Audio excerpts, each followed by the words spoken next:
Welcome into the best in true crime podcasting. This is True Crime Tuesday. I'm your host, Tim Dennis.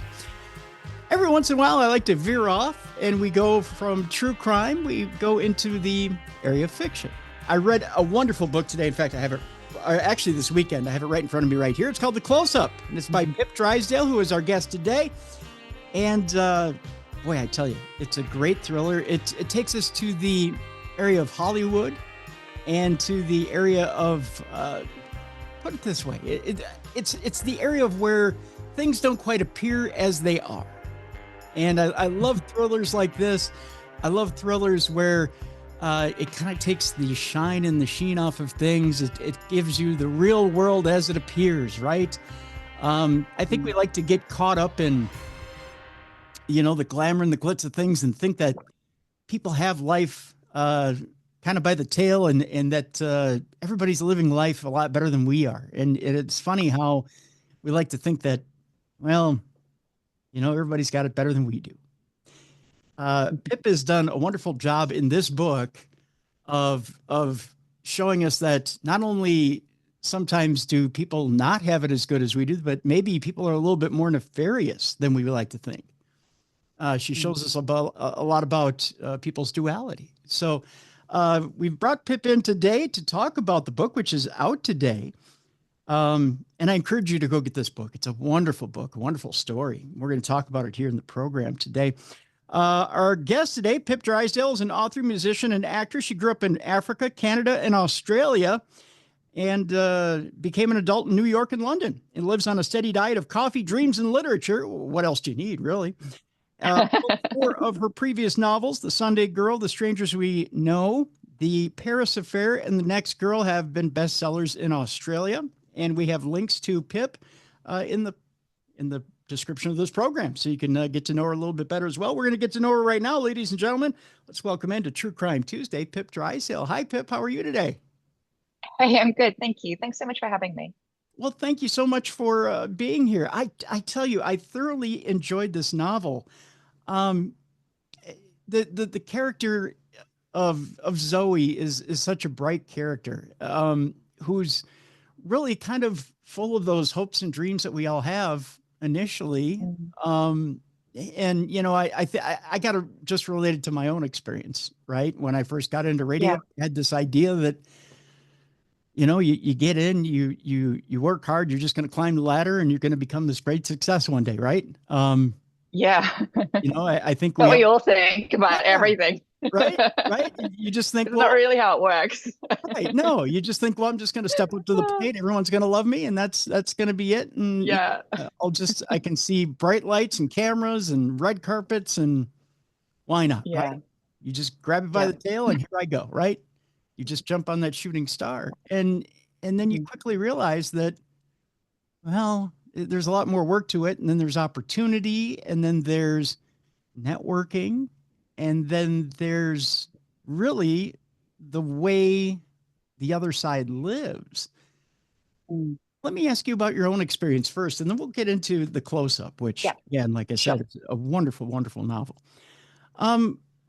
In your own experience, first tell me a little bit about, because it seems like you've grown up in quite a few places. Tell me a little bit about your upbringing and your growing up. And it seems like you have a worldly growing up, like you've been in quite a few places. What have you learned in the different places that you've been to, and how do you bring it to this book? Well, I mean, I think you learn something from everywhere you live, and I have definitely lived in a lot of places. I mean, in my bio, I only include the ones where I've lived for long, prolonged periods of time. I haven't put anything where I've been for under a year, for example. Okay.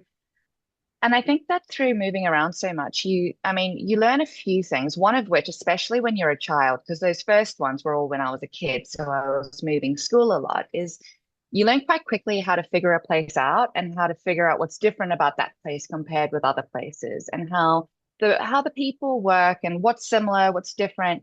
Because mainly you're trying to fit in. As a kid, if you don't fit in, it's a matter of survival. You have to, and you already probably speak different because you've got a different accent. And so I think that moving around so much has probably given me that, allowed me to look at a place and quite quickly get deeper beneath the surface, than I might have if I hadn't had those experiences growing up. And then again, as an adult, I mean, I continued moving around as an adult as well. So I think it started as a kid, and then that was what I was comfortable with. And so then I just continued it as an adult. It wasn't scary to me in the same way it might have been scary to me if I hadn't done it my whole life. As for what it brings to my books, I think it's a case of um, there's like a fascination with getting beneath the surface of a place. Like I really, when I write a book, my they all tend to be in different places in the world, and they tend to be places I know on a in your bones kind of level, Mhm. and I or I'm fascinated with because of things that I have learned or seen or experienced while being there, and so then I want to dig deeper. So for the close-up, for example, it when I went to LA the first time, one of the first, like, I had this vision of LA in my mind of what I expected it to be. And that was like a montage of everything I had seen in movies and films and been told about and read in magazines. And then, I mean, when I first got there, the first things that hit me were the light, because like, there's this magic hour light, which I actually talk about a lot in the book, Yeah. which I felt like hope, right? Hope can take you to the best places or worst places.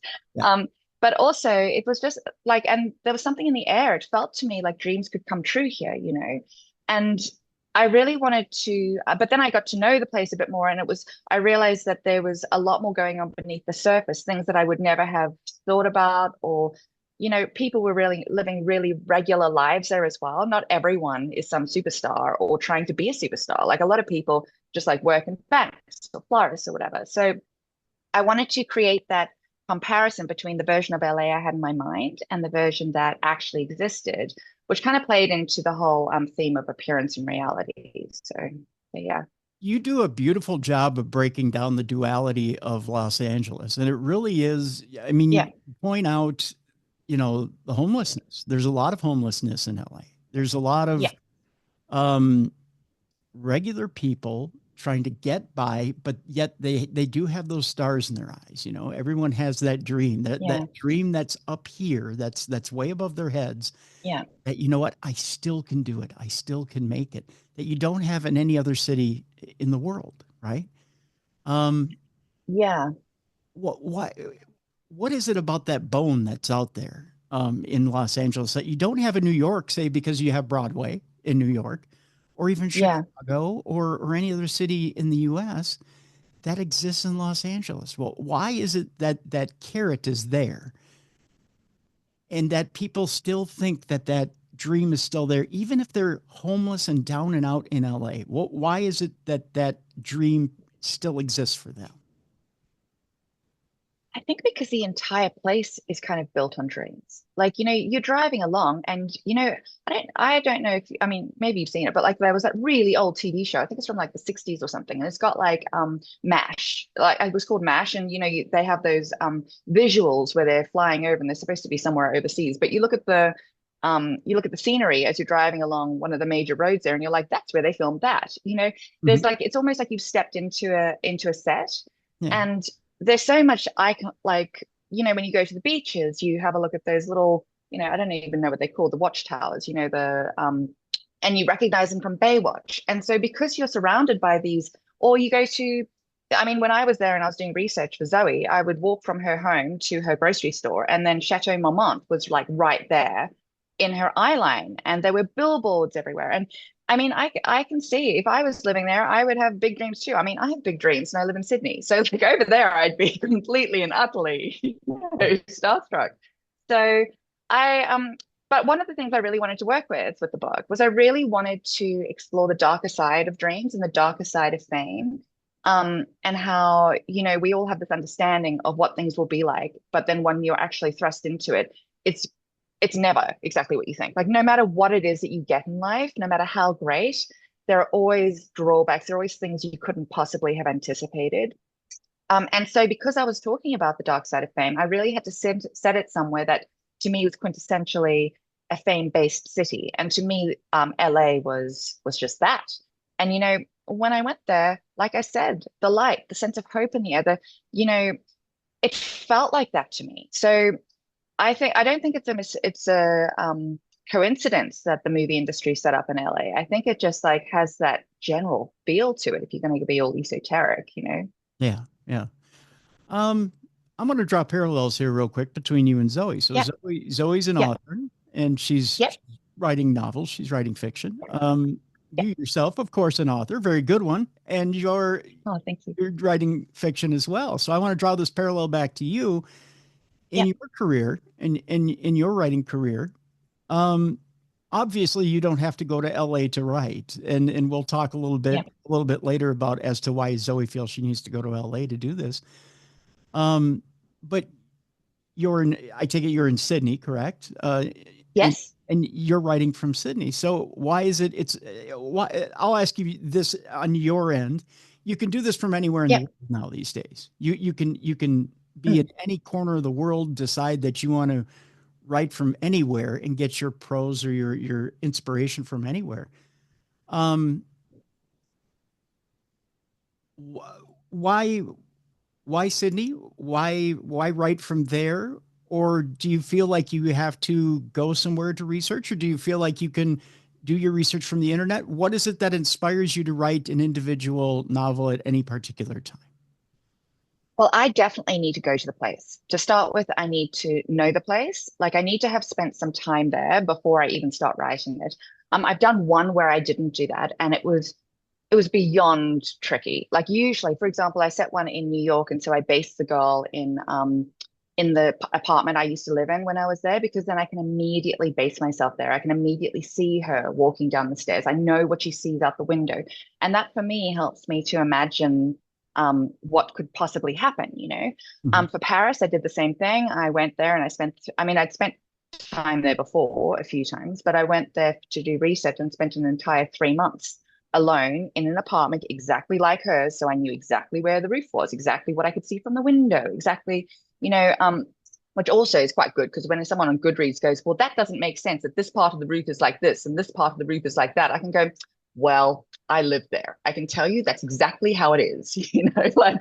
might not make sense to you, but that is true, right? So I think for me, it just really helps me to get into the character's mind. But then I am quite method in the ways that I work. So, for example, I will choose a perfume for each character and I will spray myself with it before I write her. I think the sense memory helps me to get back into the character and remember who she is. So, and what she's experienced and what has happened in the plot earlier. Um, so for Zoe, that was Killian's Good Girl Gone Bad, which is like it smells like cigarettes because you know she's always smoking, Yeah. and peaches. So that Okay. was perfect for Zoe.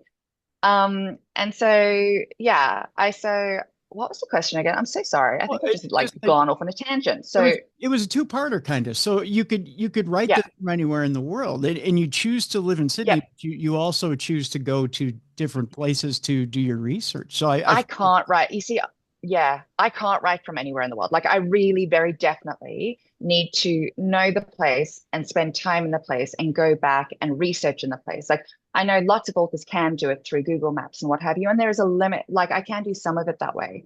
But for example, with the close-up, I had already created quite a bit of it. I already knew the basis of it. I knew the twists and stuff and I knew where I wanted her and I knew where she worked and stuff, but it wasn't until I actually turned up to do my research trip and went back to exactly where the florist was on Abbot Kinney and wandered around the back and and took loads of photos of alleyways and dumpsters there. I mean, it's very glamorous being an author. And then and then went to like where she lived and walked around her grocery store. After I had done that, and I came back to Australia because I wasn't in Sydney at that point. Then I could write the entire second half of the novel and a lot of rewriting on the first half in 2 months. And that was only by virtue of the fact that I could properly imagine it. Because when I'm writing, I see everything playing out almost on a cinema screen in my mind. And so the more information I can give myself, like the more sensory information and recent sensory information, because there's a limit to what your memory can hold, right? right. Um, just the easier the process is for me and the more real it feels to me. And yeah, so for me, it's absolutely vital. I love to just be able to sit here and do it on the internet, because as glamorous as it sounds, doing research trips, they never go right. Something always goes wrong, and it's quite stressful. And yeah, but for me, it's vital. So yeah. And it's a great way, first of all, to not only get inside a character's head, but then get inside the scenery, like you said, to know everything intimately. So then in that way, intimately, you're inside your characters. The other tricky Yeah. part of this, as we start to get into the plot of what the close-up is all about, is that you have characters that are inside Hollywood. And that's a tough Yeah. nut to crack, and to Yeah. get to know. So I would ask you this as well. You've got to get inside that world somehow. How do you Mm. manage to, is that more conjecture? Is that more, I think this is how it's going to go? Or do you actually manage to get inside that world for this? Mm. Combination of bits. Okay. So, like, let's just say that it's a combination of lots of different things. Like, I think that's probably the best, most honest answer to that. Okay. Yeah. So you've got a bit of there's just lots of things that come into play. You do the best you can with everything you've got. Okay. And that's fair without getting too spoilerish about the novel. It's Yeah. yeah, Yeah. because there's some brilliant, really brilliant things in there. Thank you. Again, without getting too spoilerish, you as you get deeper into the novel and get to know about Zach, who's Yeah. the main person that Zoe gets involved with, who's also our movie star in this Yeah. novel. You get to know him from the time that they first get to know each other to the time where he starts to become famous, and Yeah. there's a it's interesting how secluded he becomes, and you get to know him through his Yeah. seclusion, and Yeah. his loneliness is very, I mean, not only can you relate to it, but in the Mm. ways that he becomes secluded, it feels authentic. And I guess Thank you. that's why I ask, is there, is that something that you can actually research, or is that more I conjecture? think it's a combination. Like I said, it's very difficult to, I mean, like without just lots and lots of things all together. Like, you've got lived experience, you've got um, things you might know from secondhand. There are things you might have read about there. And then there's just what you've witnessed. And it all comes together, and then you double check yourself through multiple ways. And yeah, that's like the only way I can really answer that question. Because there's one thing, and I don't think this is spoilerish at all, but I want to bring this Yeah, up as far as in the close up. yeah, There's a yeah, room that Zach builds within his yes, mansion, and it's kind yeah, of like a safe room, but yeah, it is. the way it's Very definitely is different. yeah, the way it's constructed is brilliant. Yeah, thank you. And I mean, without getting too much into it, he's I mean, it's not just your typical screening room. Is that a fair way to put No. it?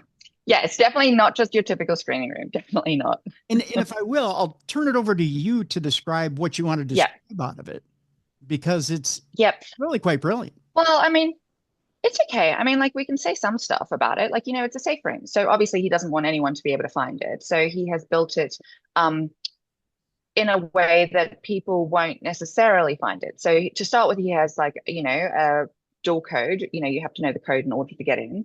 And it doesn't look entirely like a safe room when you get down there. You think it's a screening room. He has it set up that way. So it's not like, you walk in and think you've walked into a bunker with like loads of water and cans of beans on the wall or anything.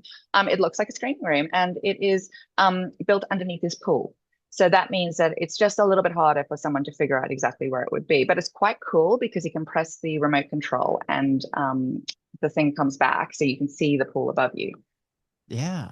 I mean, that's Yeah. pretty cool. I mean, you Yeah, know, it's very cool. I want yeah, one. right. I mean, the minute I read about it, I wanted one. But you Yeah, think me about, too.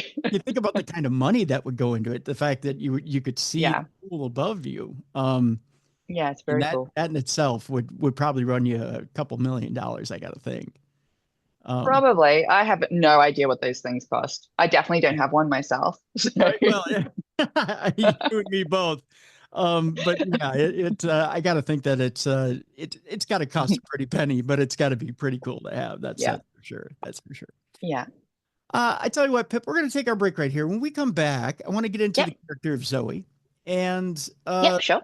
the the intricacies of Zoe, because Zoe is a person who doesn't exactly live on the edge when we first meet her. In fact, she's quite conservative, but Yeah. she's trying to break out of her shell. We'll put it that way. And Yeah.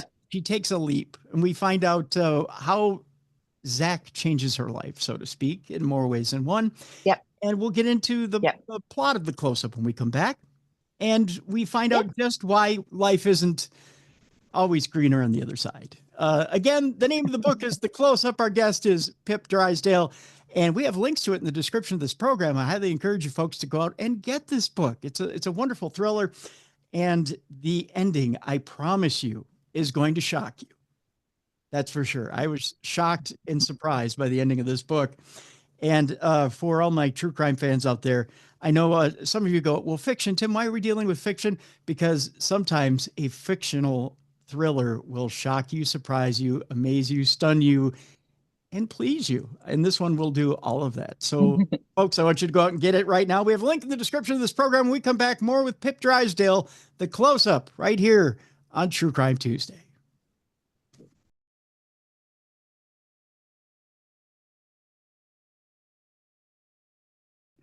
Welcome back to the best in true crime podcasting. This is True Crime Tuesday. I'm your host, Tim Dennis. My guest is Pip Drysdale. This is the book right here, and it's wonderful at that, The Close-Up. And when we left you, we were going to talk a little bit about our, the subject of this book, which is Zoe. And she is an author who hails from London. She has an overprotective dad, which we'll talk about here in a second. And she's based in LA, and from there, Pip, I want to turn it over to you.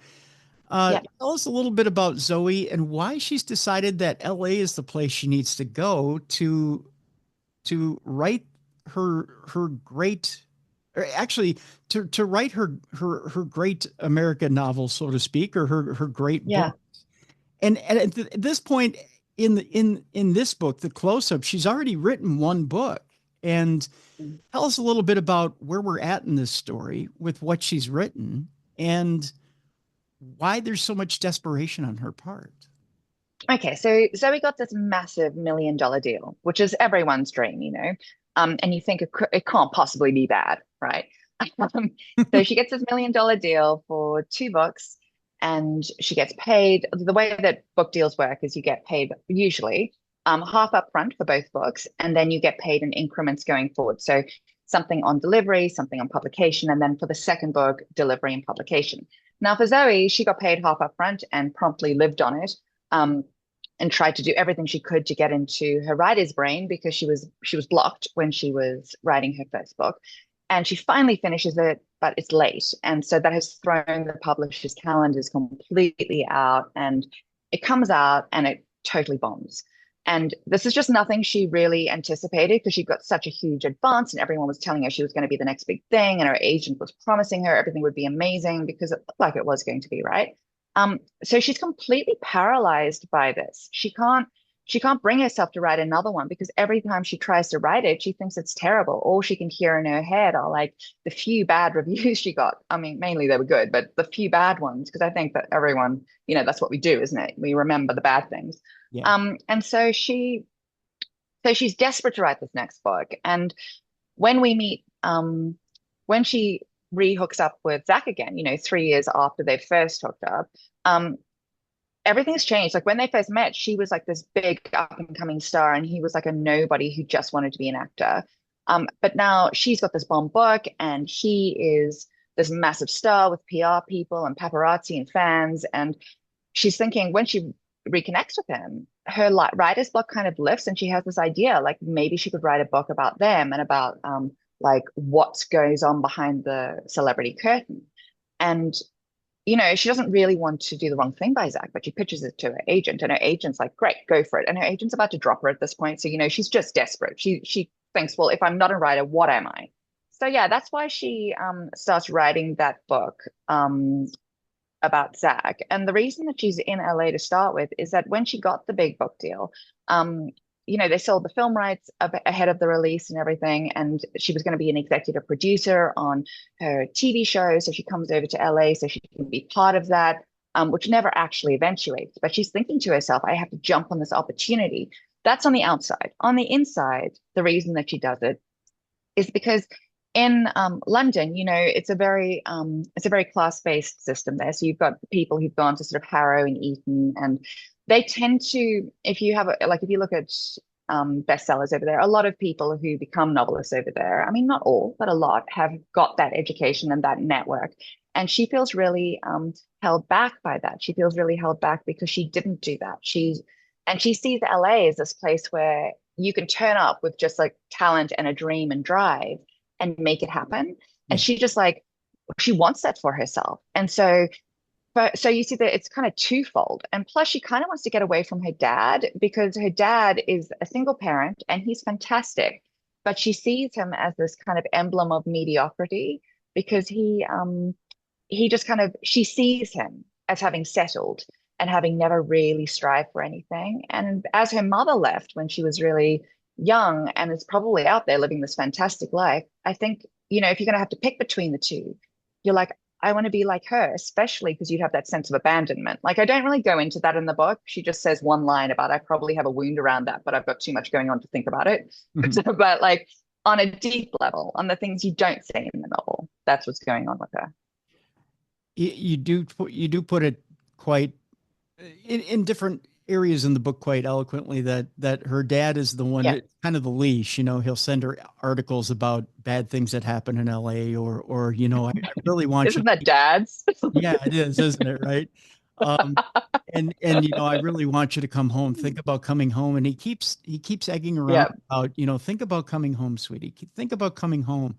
Yeah. And it really is, I think it's a parent's prerogative to, even though you want them to go out on their own and spread their wings and fly and be what they want to be.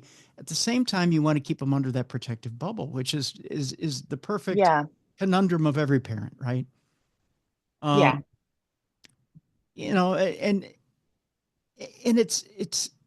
it's probably the ultimate nightmare of every parent that you go to the one place on earth that could be every parent's nightmare. I mean, isn't LA every parent's nightmare, exactly. Right? I mean, it's definitely my parents' nightmare. Oh, sure, I bet, right? It's stardom, it's drugs, it's sex, it's every fast lane you could put out in front of you, but it's also the land where you could hit every dream you ever could dream of. Right? Exactly. Yeah. So you take every risk, but there's every reward at the same time. And actually, like at the beginning, she's saying she took this gamble, and that's what it is. It truly is a gamble going there. So yeah. But she's as you put it too in the book, she's standing on the edge of the cliff and she's just looking over, and she's been doing this for so long. Now Zoe also has this job at this florist shop. Yeah. And it seems like that's the edge of the cliff, right? So that's the edge of the cliff. She's working this job. And she's also working along with the boss who's also kind of standing on the edge of the cliff with her, isn't she? Yeah. V. I loved writing V because V wants to be an actor. And she's doing everything she can, but she's in a day job as well. And V is actually the character that pushes Zoe to take some risks and get out there and live her life. She's saying to her early on, well, of course you have nothing to write about. You're not out there living. Like, you have to be out there getting wounds. You have to be out there actually getting stories to write about, having things happen to you. You can't just sit in a little bubble, which goes back to what I was saying earlier a little bit, about not being able to just sit in a room in Sydney and be able to write anywhere in the world, why I have to turn up there. Because I do think that that's somewhat true for me too. It definitely helps for me. Luckily, I've always had quite an adventurous spirit or like a need for like a curiosity about life. And I really think that that has helped me as a writer because so many of the bad things or difficult things or mistakes that happened to me before I became a novelist are so valuable to me now. So many of the dead ends and the wrong turns and the bad relationships and the things that actually could be seen as terrible are absolute gold, And so I wanted to infuse that into Zoe, like the recognition that sometimes you have to go through things in order to be able to truly understand them and Mhm. be able to put them forward, you know? Right, right. Now, there's another circle that kind of encompasses Zoe's world, and that's her writers group. And this is where she Yes. begins to learn about the duality of people. Tell us a Yeah. little bit about her writers group and why it's a love-hate relationship with her. Well, I mean, she loves some of them. She's got a really good friend there who brought her into the group, and she actually loves most of the group. There's just one character who's not so fabulous for reasons that I won't go into. Um, but I think that for her as well, she's turning up because she's trying so hard to do what she has to do. She's trying so hard to write the book and to do the work, but she also it doesn't really do anything for her. Everyone else just kind of writes their work and she just sits there while they're all writing, pretending to write, you know, because she's just Right. so blocked. So Right. yeah. Um, Without getting too spoilerish now for Yeah. our crime fans out there Yep. here in the audience, there is a crime element to this book, and I'm trying to figure Yes, out how definitely. you want to flesh this Well, out. there's kind of three really, Mhm. because you've got, you know, I mean, I can tell you one, which because it's on the back of the Sure. book. You know, you've got like, for example, she writes this novel about a stalker, and then when she reconnects with Zach, a stalker reads her first novel because it goes viral once her name is in the press, and then starts reenacting all the plot twists in it with Zoe as the victim. So you've got that aspect as a crime, Okay. and then you have a couple of others which I really can't go into because I go there further on in the book and I don't want to ruin it because it's like Yeah. that's Yeah. the You're fun part when you're right. discovering this stuff, you know, but they're quite bad. So Yes. Yes. Yeah. Let's talk a little bit about in the fact you've got three others.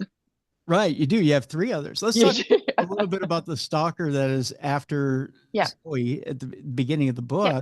book. And some of the Yeah. because there's some truly twisted, which Zoe has come up with in her own mind, but are being reenacted back Yes. at her. One of the Yeah. things is, she's driving the floral van, Yeah.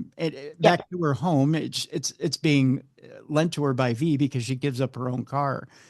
Um, Yeah. it- but she's bringing the floral van back to her apartment. She parks it. One of the things that's brought up in her own novel is that the stalker in her novel leaves a human, I think it's a human heart in the novel, Yeah. on her vehicle. She wakes up Mm. to find that a heart is left on her floral van. Okay, so Yeah. Pip, I have to ask you, where does this come from? Or where did the inspiration for this even come from? Uh, do you know what? I think like, you know, as an author, you tend to you tend to catastrophize and you tend to have thought through things like um pretty badly. Like, you know, you've gone quite in depth as to how badly things can go. That one didn't have it, like none of them had definite things that inspired them. They were just, you know, you're thinking to yourself, what is one of the worst things that could happen? And you know that it has to be something around her vehicle because that's good that people have got easy access to that. So I didn't want it to be something silly like a no well, I mean, it's not silly, but like a note or like writing it, because I did consider that like a note or writing in the dust, you know, with a fingerprint or, you know, there are all those sorts of things that you could do. Mhm. But I wanted it to be something that was just gross and you're like, this is a problem. Because I wanted it to be very clear that this was a problem up front, you know, especially since it's because, you know, you've got the length of a book. It's not like in real life where you might have 18 months to get stalked. And so they can start really, really small, which is, tends to be a little bit closer to how it happens in the real world. Yep. But I wanted it, you know, I needed the plot points to come in. So yeah, I started big and hard. That that scene in itself is just absolutely amazing. Again, without giving too Thank much you. away, but when you find a heart on your vehicle, Mm, not knowing if it's mm, human, bovine, whatever it may be, this thing is sitting on mm. your windshield. And the way you describe it, it's in the hot sun, Yeah. it's sitting there. Yeah. It's disgusting. And then you have to figure out if you're going Get to, it off. yeah, you have to figure out if you're going to take a picture of it, get rid of it, take it to the police, Yeah. what you should do with it. Uh, Yeah. it's disgusting. But Yeah, it brings up images in the mind, and you're good, reviled by it for pages and pages. I mean, it sticks with you. good. It's sticking with me now. I read it days ago, and it's sticking with me now. It's truly Yeah, a gross scene. I mean, I tip my hat to you, yeah, but it's truly a gross scene. yeah, it is. It's very gross. But it had to be big. I didn't have enough pages. I wasn't writing a series. Like, if I'd started small, it just wouldn't have had it wouldn't have had the impact, right? Right, right. And I mean, So, that's yeah, a heck of a way to kick it off. But yeah, yeah, in the idea of having this stalker that is is I guess fixated on Zach, but going after Zoe because she dare be with Zach, yeah. and then wanting to retrace the steps of Zoe's novel is Mm. brilliant. But the thing is the person in Zoe's novel is dead at the end, I right? know. So then Zoe's like, what if that happens to me? Like, Right. I mean, you'd be terrified. Like, and she knows the end, yeah, right? So, and she's trying to yeah, figure out, is this stalker going to go in the order of my novel? Are they going to yeah, skip steps? Are they going to, I mean, it's yeah. absolutely, spellbinding and terrifying at Terrifying. the same time. Yeah. Yeah. So basically for her, the whole thing is she just wanted to stop before it gets too far towards the end. Like she wants to find a way to kind of like stop it or to kind of calm herself and know like she's just doing everything she can. And it was really important to me when I was writing this novel. I wanted to kind of get into the mindset of I wanted to put it across to the reader what it's like when you're in like a situation where you've got bad things like that happening, or you are being stalked, or harassed, or whatever you want to call it. Because I think that sometimes, people can be very judgmental of a character and be like, well, why doesn't she go straight to the police? But when you're actually the person living through those sorts of things, you don't necessarily it's not entirely logical because you don't know exactly whether it's going to keep happening, whether it's a one-off. You don't want to be the person this is happening to. It's embarrassing and shameful, and you don't know why it is, but it is. And it shouldn't be, but you feel that way. And so it was really important to me to try to be true to that experience in whatever way I possibly could be. Because, like I said before, I didn't have the number of pages to go through it perfectly, but to try to explain how within you have these two sides of you being torn. Like, you've got the one side that if it was happening to a friend, you'd be like, deal with it now. But when Right. it's happening to you, things are just not that simple. Like, and so, and yeah, so I wanted to make sure that that was in there. We can talk just briefly about a couple of characters you Yeah, introduce into the novel at one particular point that are part of Zach's world that make the situation more complicated than it would be if you just yeah, found stalkerish stuff and said, okay, I'm just going to bring it to the yeah, police. Because at one point, Zoe does try to bring it to the police and they give her yes, very little solution rather than the normal stuff yeah, you get, right? Um, yeah, and that is that Zach has a team, and that yeah, team is complicated. There's a lot of yeah, complication to what she can do based on Zach's career.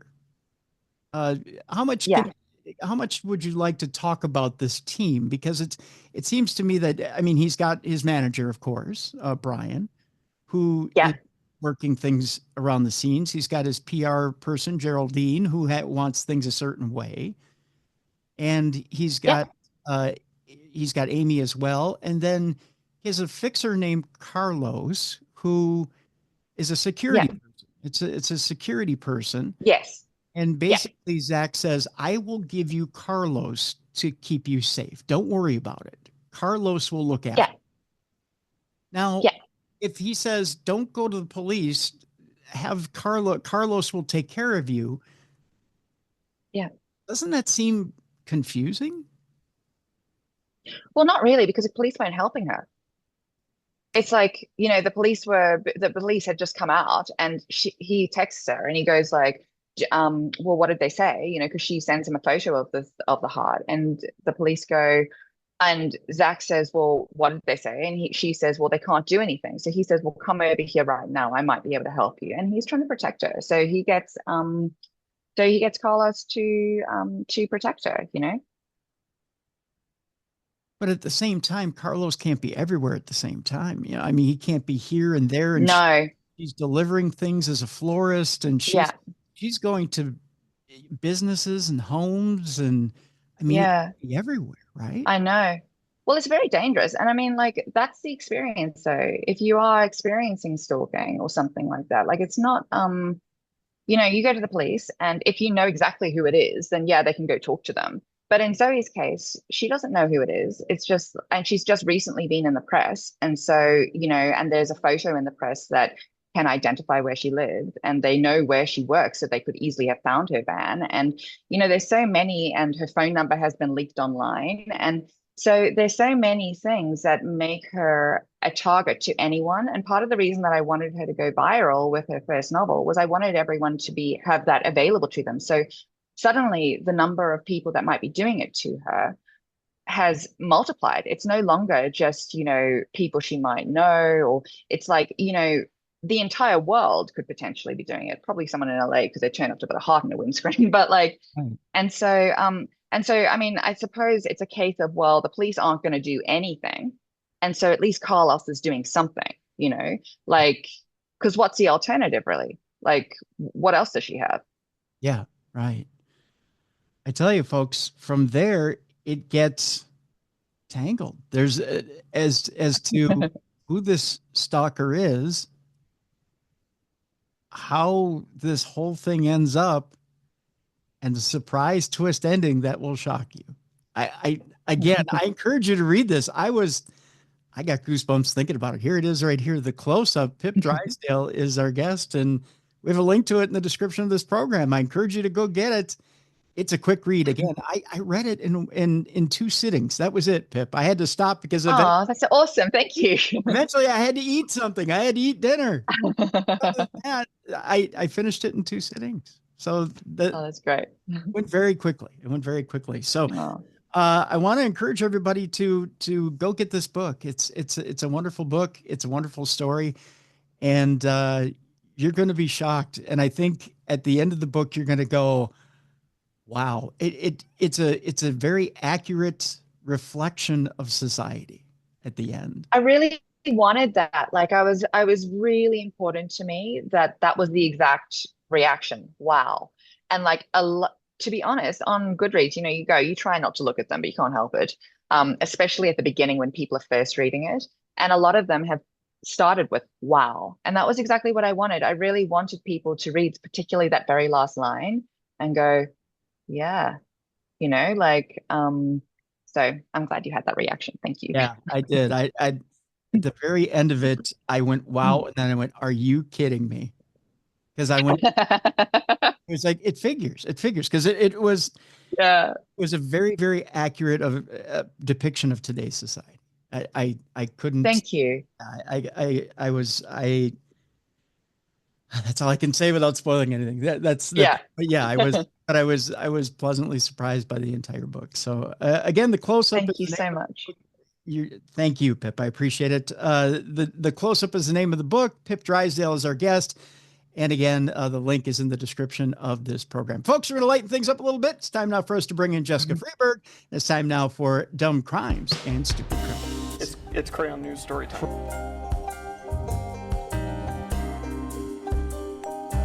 What happened with this dude, Christ Bearer? I heard he cut his penis off and then jumped off a balcony. Suspect pulls gun from butt, shoots twice at Denver police. What is your emergency? I need help. And what's the problem? I'm too high. You're too high? Yeah. It's that time again, the time you've all been looking forward to. It's time now for Dumb Crimes and Stupid Criminals. And with that, we reach across the world, or maybe it's even across town. I don't know, maybe one or the other. And we go and get Hindustan Times, what they call the #1 best-selling author in all of Hindustan. Ladies and gentlemen, here she is. She's intelligent. She's witty. She's funny. And she's pretty easy on the eyes. Here she is, ladies and gentlemen, Jessica Freeburg with count 'em, 3 books out at the same time. Jessica, how you doing? I'm great. Well, How are you? that's good. I mean, you put it out there like Tony the Tiger. You were like, I'm great. So I'm so great, Tim. I'm just having the best day ever. That's good. That's good. Did you celebrate Cyber Monday in a great way? I haven't done any Cyber Monday shopping, but I did a ton of Black Friday shopping. Like, I really think I kicked out everything on my kids' Christmas list on Friday. Really? Interesting. Yeah, Hey, I nailed it.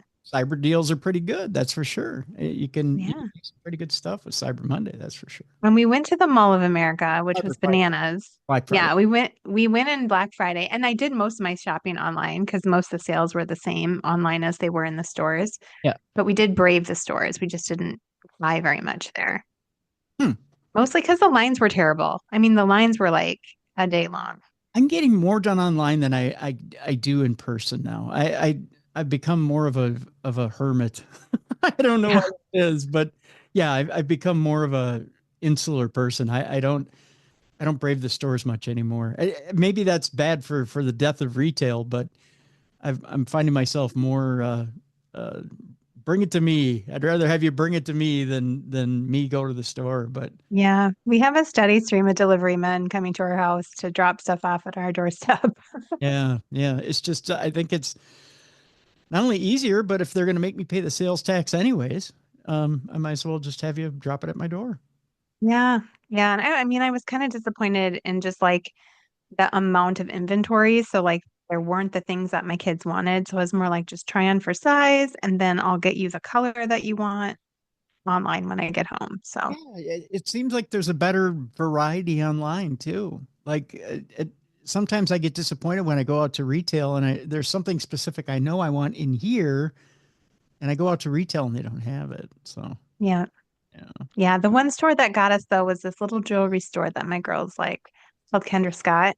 Mhm. And that was not even on their list. We weren't even thinking about buying jewelry, but you walk in and it's just so sparkly and pretty. And so they got some stocking stuffers out of there.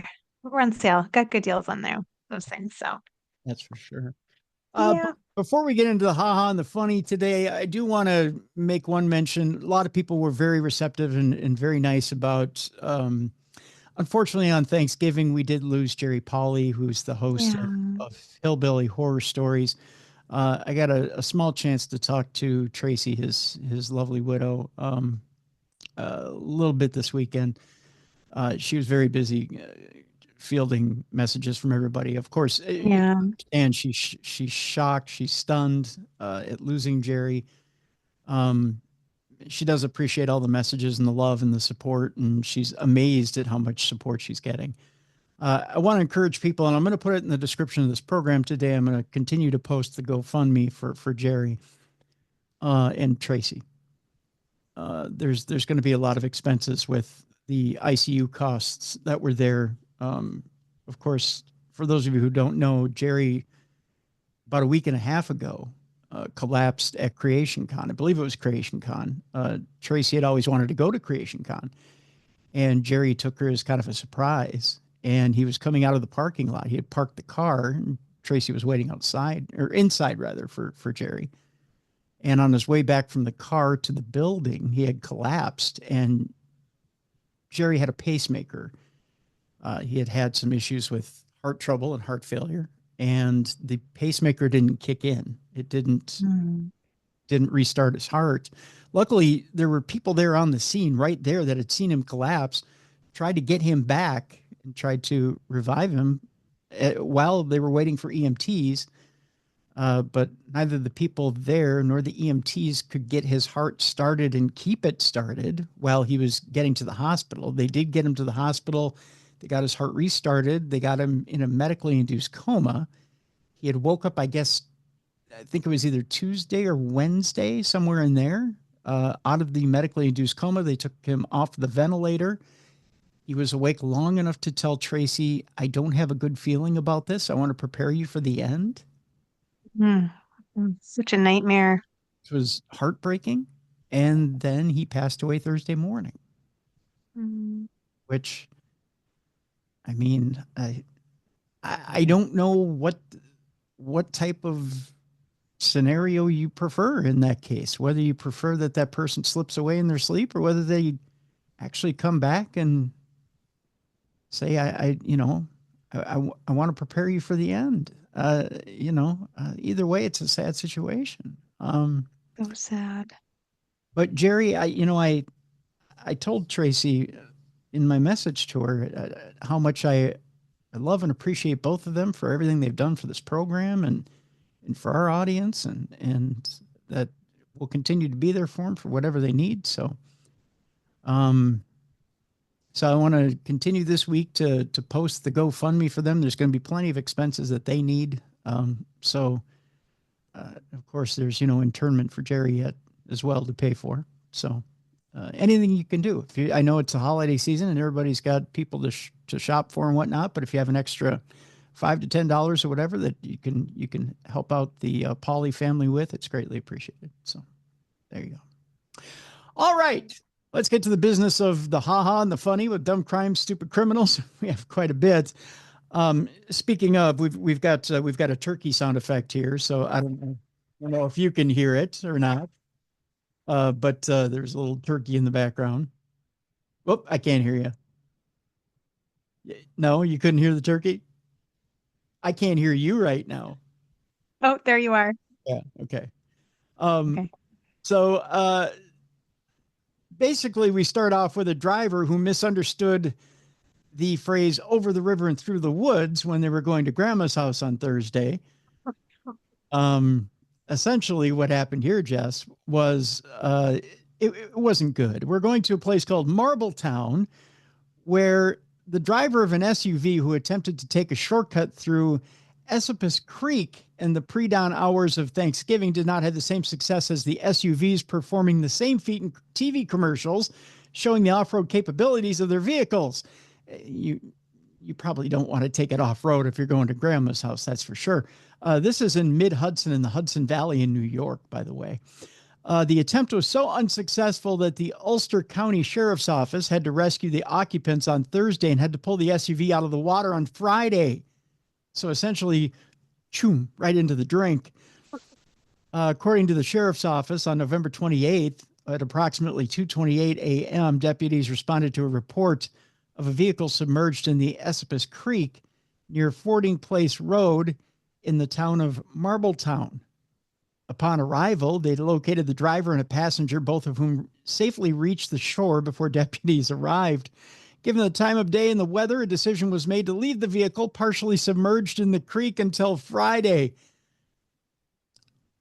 I don't know if maybe there's, no tow drivers available in Marbletown that time, or they were having dinner. I don't know. Smaller. You're like, you're stupid. We're not going to waste our time. Yeah. If you're going to put it in the creek, we're going to leave it there until Friday when we actually have people working. Oh, can you just imagine, though, just seeing your vehicle just sitting there submerged in water and knowing it's just going to be there for a while? Just doing this, right? Yeah. It's just doing the slow. Thinking a little deeper. Yeah. The preliminary investigation indicates the driver was traveling from Route 209 and attempted to take a shortcut from Fording Place Road to Hurley Mountain Road by crossing a shallow section of the Esopus Creek. Failing to consider the creek's depth and current, the driver plowed in and the Jeep was quickly overtaken by the strength of the creek's current. Now that's stupid just to begin with, right? I mean, that's, come on. The following day, the sheriff's in-water rescue team conducted a recovery operation with divers securing tow straps and a cable to the SUV, allowing for Perry's towing. That's a good commercial for him. To winch the vehicle from the creek. The investigation is ongoing, and the driver may face charges for environmental infractions along with vehicle and traffic violations. So they've yet to be charged, but chances are they're going to be. So, yeah. It is what it is. So kids, even on a holiday, if you think, I'm just going to take a quick shallow, I've got 4-wheel drive. I can do it, right? That's common here in Minnesota. I've got 4-wheel drive. I can take that icy road. maybe he'd think twice. Just I would say stay out of the lakes and the rivers and the creeks. yeah, don't Drive go, on the roads. like TLC said, don't go chasing waterfalls. Stick to the rivers Ah, you used to, right? I don't know. Our next story comes from Tony. He sent us a couple of them today, so thanks to Tony. This one has to do with a South Korean Navy SEAL knocking out a controversial American streamer by the name of Johnny Somali. knocked him out. Well, sometimes we're grateful for some things and thankful for others in Thanksgiving. Evidently, a lot of people were thankful that Johnny Somali got his butt kicked on Thanksgiving. He must be really annoying. I think he is, yeah. A former South Korean Navy SEAL by the name of Dalgyun Yu has become the talk of the news as he knocked out the notorious American streamer Johnny Somali. This American streamer has built quite a name for his rude stunts in Asian countries. Yu, who has experience serving on South Korea's elite underwater demolition team, claimed he wanted to defend national dignity. The incident reportedly occurred after Johnny Somali, whose real name is not known, caused outrage by desecrating a monument dedicated to the victims of Japan's wartime sexual slavery during World War II. Oh, that's not nice. No, that's terrible. Yeah. The streamer, infamous for his inflammatory behavior across Asia, was live streaming near the monument when Yu confronted him. Witnesses report that Yu punched Somali after an escalating verbal exchange. Yu was arrested immediately after the incident and now is under investigation on charges of assault. In short statement to reporters, Yu showed no remorse, saying he had acted to defend South Korea's honor. I could not stand by while someone insulted the victims of history and our nation, he said. This is not a maiden controversy for Johnny Somali, who is known for his inflammatory and disrespectful stunts. He was indicted recently in South Korea on charges of causing a public disturbance at a convenience store, as many of his behaviors target Asian cultures and historical sensitivities. His actions have drawn massive condemnation online. The altercation has since sparked an outpouring of online support for Yu, with many South Koreans praising him for standing up to Somali.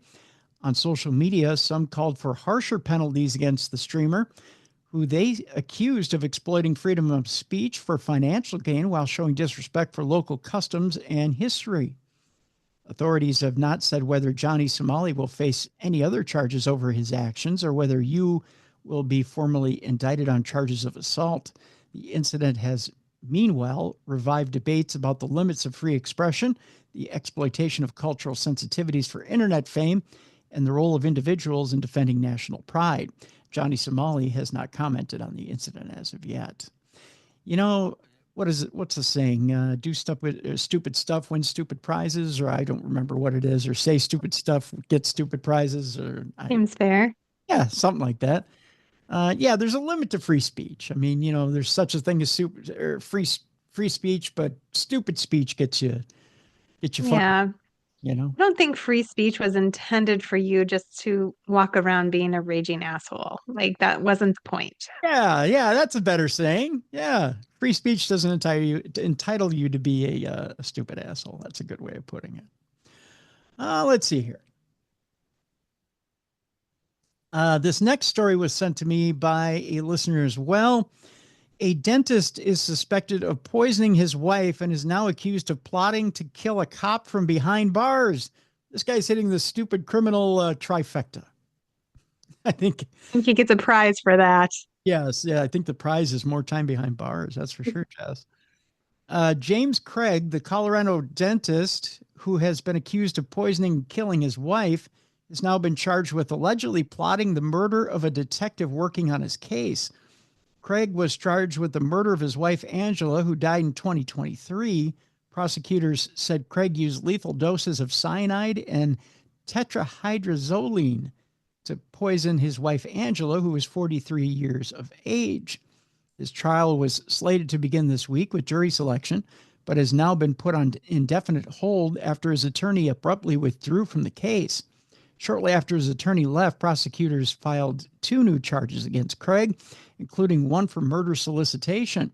While the victim of the alleged murder plot was not listed, Sources close to the case told 9 News that the intended target was a detective with the Aurora Police who worked on Craig's case. The broadcaster obtained records alleging that Craig had twice asked his cellmate to kill the detective. The cellmate is not facing charges and is not suspected of any wrongdoing, that according to the outlet. This isn't the first time Craig landed in hot water for allegedly trying to plot with a former prisoner. In September, prosecutors revealed that they had found a letter in April of 2023, just after Craig's initial arrest, where he tried to allegedly convince a man who was briefly incarcerated with him to help him craft a fraudulent defense.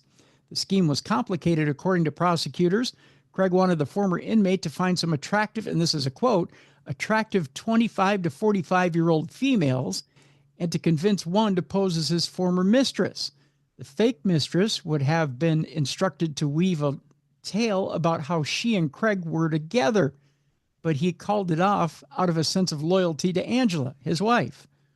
The fiction continued with Angela learning of the affair and approaching the spurned mistress with a plot to frame Craig with an assault or an attempted homicide. In other words, Craig was allegedly trying to lay the groundwork to argue that his dead wife had framed him. He offered the cellmate, or former cellmate, $60,000 in dental work for his mother in payment. Try not to laugh through that, but that's the payment. So I'll hook your mom up with dental work. What the heck? Yeah, I won't give you actual cash for this deal. The cellmate reportedly told Craig he'd consider the offer, but then he went to investigators because he was afraid of getting roped up in a felony for the dentist. Craig's next court date was scheduled for December 16th, but without an attorney and with new charges looming, it's unclear when his case will actually make it before a judge. The dentist first faced trouble with the law in 2023 when he allegedly determined he was going to kill his wife. According to his arrest affidavit, Craig plotted the murder from his office, searching terms such as undetectable poisons online, and later ordering crystalline metalloid arsenic from Amazon. That's a pretty specific order from Amazon, right? I mean, Kind of traceable. So yeah, when fulfillment calls you and asks, are we going to need hazmat suits for this? That's. do they even sell that on Amazon? Why would anyone need that? No, I suppose crystalline metalloid arsenic might be used in pest control. Yeah. I don't know. Kind of shady. Just go buy some rat poison at a hardware store. Yeah, it's very shady.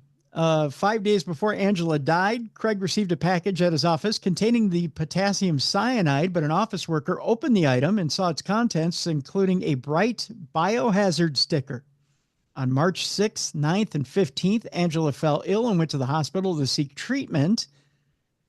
She reported feeling faint and dizzy during each visit.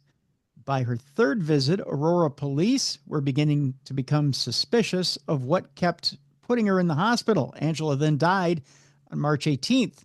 Shortly after her death, the office worker who found Craig's poisons became suspicious and reported their findings to the police. Okay, so that's the end of that story there. Interesting. So $60,000 in dental work, won't give you any cash. So if you want to help off the wife, that's fine. But I guess I'll do it myself. Is it sad that my takeaway is that I'm too old to be the fake mistress? Bummer. Well, what 25 to 45. Why do you have to be so ageist?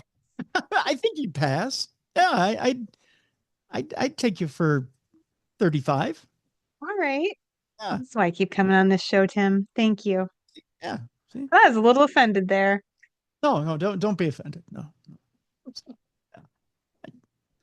I think he just put out the call for that age. You still could have been picked. Yeah, I guess. Yeah, you don't have If you're going to audition. Yeah. You can age down. That's right. You don't have to necessarily put your, birth certificate out there or your ID. you just have to audition. So, yeah. Well, this is what happens when you get old, Tim. Take the wrong stuff away from the stories. That's right. You're getting a little sensitive here, Jess. I mean, just, I'm You're just saying I'm too old for the job? No. Just saying No. that was the requirements. It's not that you couldn't audition. That's all. Yeah, All right. Well, that guy was a puke anyway, so that's right. I don't know that you wanted that audition. no. There's others out there. Yeah. Keep trying, kid. I'm gonna keep trying for different things. Not that. Not that one. Maybe there's one here down the line in one of these stories we can audition you out for. But let's keep reading and find out. Definitely not this one though. Police find live chickens in a bowl of cocaine in a bar after responding to reports of gunfire. That's Whoa, there's a lot going on in that sentence. there is a lot. Yeah. I never thought of snorting a line of coke with a live chicken before, but we all have our kinks. Yeah, I'm ready to hear more. Yeah, well, let's find out. We're going to Milwaukee, the home of chicken snorting or coke snorting chickens, I guess. I don't know. A Milwaukee bar owner has lost his tavern license after police discovered a bowl of cocaine and live chickens inside the establishment. It's not a party until your cock is snorting coke. You know what I'm saying? I mean, I'm just saying. Oh, you just made it weird, Tim. Did I? I mean, I could throw one of these in there. I'm just saying. The El Cielo Bar, which had its open sign put out for the final time on Wednesday, was closed following a series of incidents that led to the revocation of owner Ruben Albinil Coyolt's license, I believe. Hey, I might have butchered his name, but You nailed it. we didn't butcher his coke-filled cock. We'll just put it that way. Coyolt, who declined an on-camera interview due to a pending police investigation, said the license revocation stemmed from a shots-fired incident in October. This incident was discussed by police before the Milwaukee Common Council's licensing committee. Sergeant Guadalupe Velasquez of the Milwaukee Police Department explained what police saw upon entering the establishment. Officers recovered cocaine, drug paraphernalia, a suspected drug sales ledger. Well, it's good that they're marking it down. And 9mm cartridges. Chickens were also located in the basement of the tavern. Because who doesn't love a good chicken tender with their cocaine? Just saying. Does it make you hungry? I don't know. Maybe. I got to tell you, on a side note here, I had the most wonderful chicken tender this weekend. Where was it? It was at B52's in Inver Grove Heights. Oh, yeah. Yeah. It was a Moroccan flavored. It was a Moroccan rub on a chicken tender. That sounds delicious. Doesn't it? It had a little heat, little spice, little salt. Perfect. Just saying. Did it come with a side of Coke?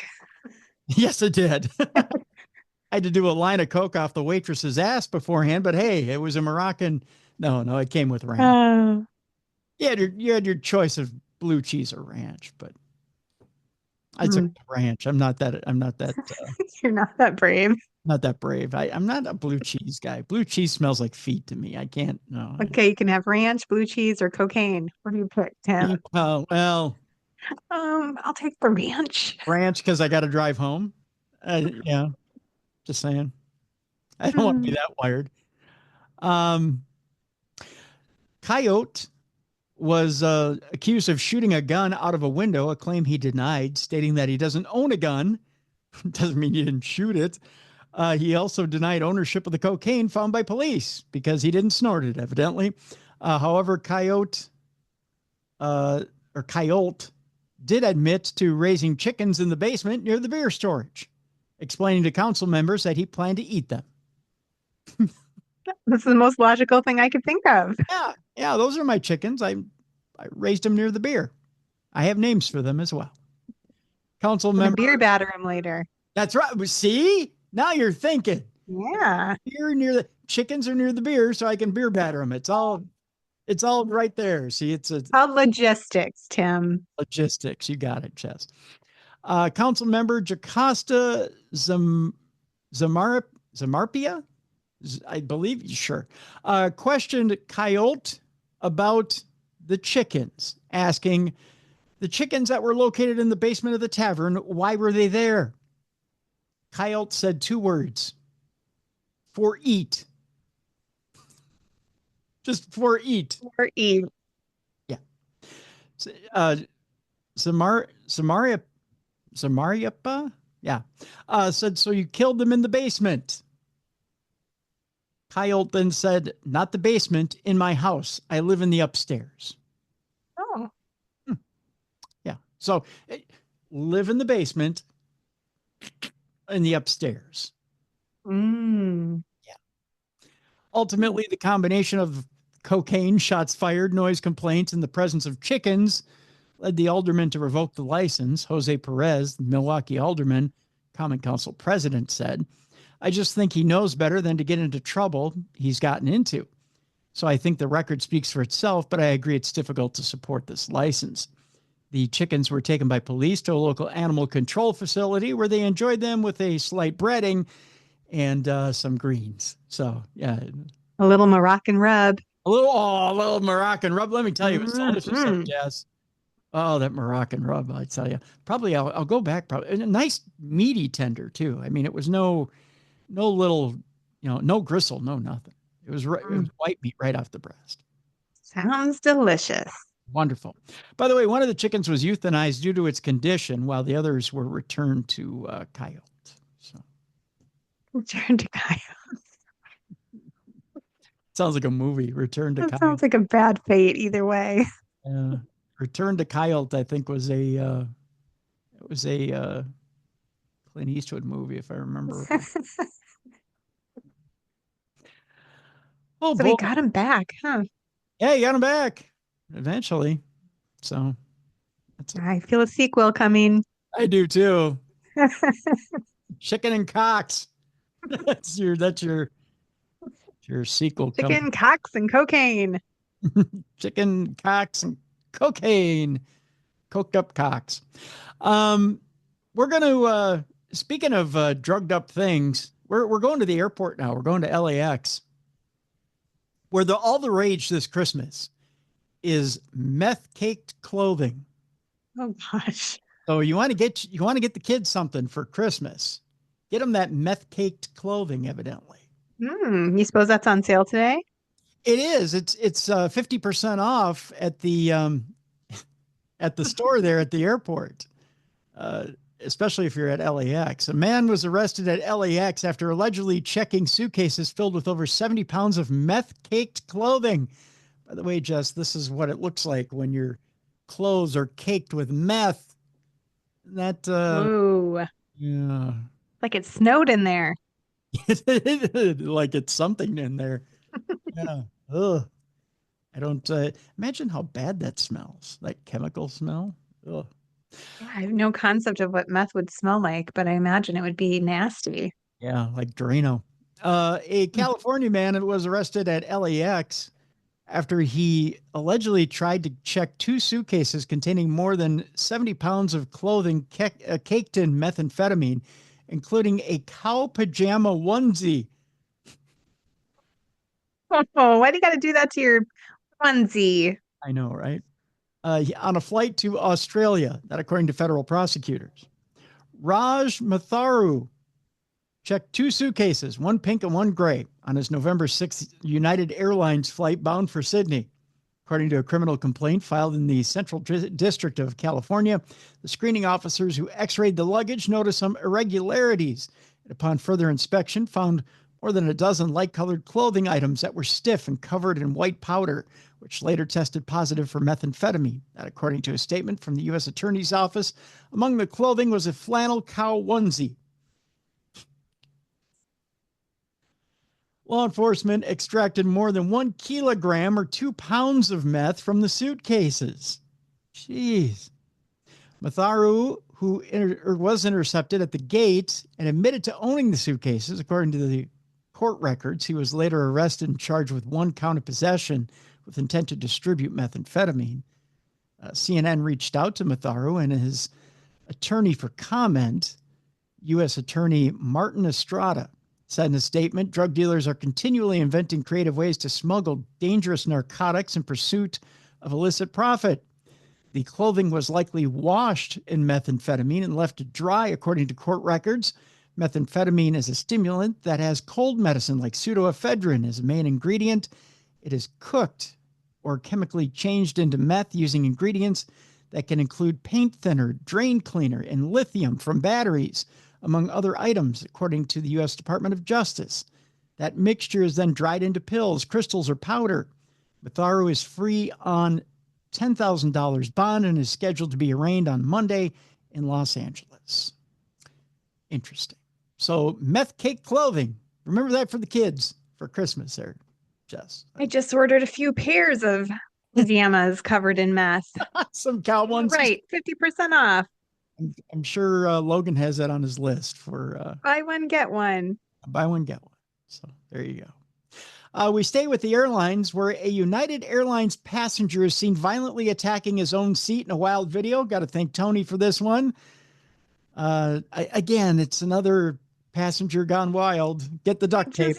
And that's all I need. The vision in my brain is just somebody just eating the crap out of their own seat. Oh, yeah. Yeah, why not? Bad behavior among airline passengers is unfortunately not too uncommon these days, rather, when it seems like every other day there are headlines surfacing about unruly travelers. But while many of these stories involve passengers getting into altercations with the airline crew or attacking one another, a recent incident filmed aboard a United Airlines flight shows a man violently attacking his seat, of all things. According to Southwest News Service, the incident took place aboard a flight from Austin, Texas to Los Angeles, California on November 16th. In the video, the unnamed man can be seen repeatedly kicking his reclined seat as other passengers watch the bizarre behavior, clearly in shock. The clip was recorded by San Diego-based addiction counselor Gino Galafaro, who said that he had been sleeping and was awoke by the commotion. I woke up to him kicking the seat. The flight attendant walked by a couple of times and nobody was noticing anything or doing anything, Galafaro recalled. I restrained him and two other passengers were already getting zip ties, so we zip tied his hands and feet and seat belted him to the seat. That's fair. What is this with passenger justice, where everybody has to do the work for the flight attendants and or U.S. Marshals that might be on the flight? Like, they don't do their jobs anymore. We just take care of ourselves now, Tim. We're independent. I guess, right? It's the Wild West now. Yeah, just travel with some duct tape and zip ties. You might as well just carry a crowbar in your carry-on so you can start hitting guys over the head who attack you. Galafaro noted that the flight was about 40 minutes from touching down in L.A. when the man began acting out and that police came on board when the plane landed. He added that he hopes to be in touch with the man's family to see if he can offer any help. Why? United Airlines confirmed that there had been 76 passengers and with 5 crew members aboard the flight at the time. Yet it was the passengers that restrained him. On November 16th, local law enforcement met United Flight 502 upon arrival at Los Angeles International Airport when a customer became disruptive, a spokesperson said. We thank our crew for helping address the situation. What crew addressed it? It was passengers. And working to ensure the safety of everyone on board, we banned this customer from future United flights. Well, he won't go on United anymore, but you're probably now going to see him on Delta. Mm. He'll probably You should just fly Sun Country. Oh God, I don't want him in Sun Country. I only take Sun Country and Delta now. I won't take United. I won't take any of those other budget airlines. Yeah, we mostly fly Delta. So if he could just stay off Delta, that'd be great. Yeah. I mean, occasionally I'll take Southwest. But now Southwest has stopped. I mean, they're doing assigned seating now on Southwest. Because the way that they used to do seating has gotten too unruly. So now they're giving you assigned seats on Southwest. Oh, can you select them yourself though? Yeah. Because I kind of like that. Yeah. It's now you have to select your seat on Southwest. They don't do the zones anymore. You have to. Okay. So, I mean, that's probably better anyway. But we have a Florida man story here, Jess. This isn't too smart. By the way, I'm going to show you a picture here of what this guy looks like. This guy has your typical Florida man look to him. He's like a grizzly bear. He is, isn't he? With a big beard. got that look like he probably hasn't shaved since Obama's first term. And his eyebrows are super bushy, so you can barely see his eyes. Yeah, he's got the Florida caveman look to him, that's for sure. Florida man allegedly commits 2 felony thefts within 15 minutes. And the kicker, he didn't leave the same Publix supermarket while committing both of them. So, wow. yeah, he just went into Publix, committed one, and then left, and then came back to the same Publix. And He's a speed felon. yeah, he's lazy is what he is. A Florida man was arrested for 2 separate thefts that occurred within 15 minutes of one another, according to Sunshine State authorities. 42-year-old Andrew Sylvester stands accused of 2 counts of felony retail theft, according to a press release. I'm having a hard time today. A press release issued by the Polk County Sheriff's Office earlier this month at a press briefing last week. In each instance, the defendant allegedly stole several $100s worth of products from the same Publix supermarket in Central Florida. Sylvester tried to steal not 1, but 2 carts full of groceries from Publix, where shopping is a pleasure. Polk County Sheriff Grady Judd, who's familiar to this program, had to get the slogan in there while doing the press conference. Oh, that's great. Yeah. That stunt landed him in the county jail, where arresting criminals is our pleasure, he went on to say. Gotta love Grady Judd. Grady Judd is such a smartass when he does press conferences. On November 12th, deputies were called to the grocery store on Route 98 in Lakeland, a large city located some 30 miles east of Tampa. I'm trying to remember if I've been to that one or not. I don't think I have. The Publix supermarket chain is employee-owned and operates throughout the majority of the southeastern United States. The company is headquartered in Lakeland, Florida. When the deputies arrived, they located Andrew outside the store with a shopping cart full of groceries that he had not paid for. The sheriff's office alleges in the press release the value of the items in the shopping cart observed by deputies is said to have been exactly how much, Jess? I want to play the Price is Right with you. How much in the shopping cart was Andrew? Okay. Just one cart or both of them in totality? Just one. Okay, just one. Mm-hmm. Well, I know how much I pay for groceries every week, and if it was a full cart, I'm going to go with around $300. Oh, you're very close. Very close. Am I? I think he probably picked up a few budget items. He didn't get anything from the meat counter. Yeah. So strictly off the shelf, $243.92, according to the sheriff's office. Well, he's a good shopper then. I'm impressed. Yeah, I think he got a few budget items in there. A store employee allegedly said the defendant had pulled off a similar caper less than 15 minutes earlier and then tried to do it again. He had wheeled another cart out of the store about 10 minutes prior, and the value of those items in that cart, how much, Jess? I'll tell you, it's less than the initial amount of that first cart. So how much for the first cart of groceries? Okay, I'm going to say maybe around 180. Oh, you're very close. Am I? $206.10. Oh. So in At least total, I didn't go over this time. If I was on the Price is Right, I would have won. I know, right? You would have won. So in total, $450. That's a good haul for Pretty good haul. 2 carts of groceries, that's for sure.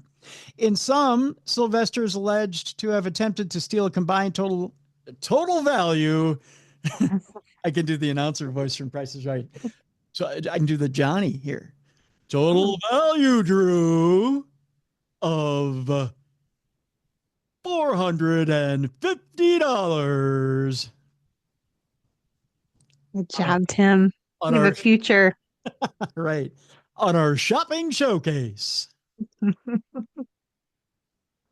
Now we have to individualize every item that he stole. No, I'm kidding. Oh, gosh. No.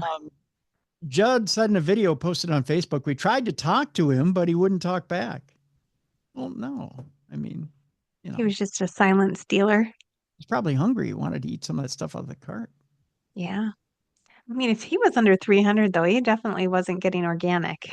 No, he wasn't eating organic. No. Not shopping in the health food section. That's where I get it. When my teen daughter's home, she wants all the good stuff. There's probably lots of boxes of mac and cheese and I'm like, what's wrong with pesticide? I mean, I've been eating my whole life. Look at me. yeah, right. Fine. Yeah, we're good. Yeah, we're not going anywhere.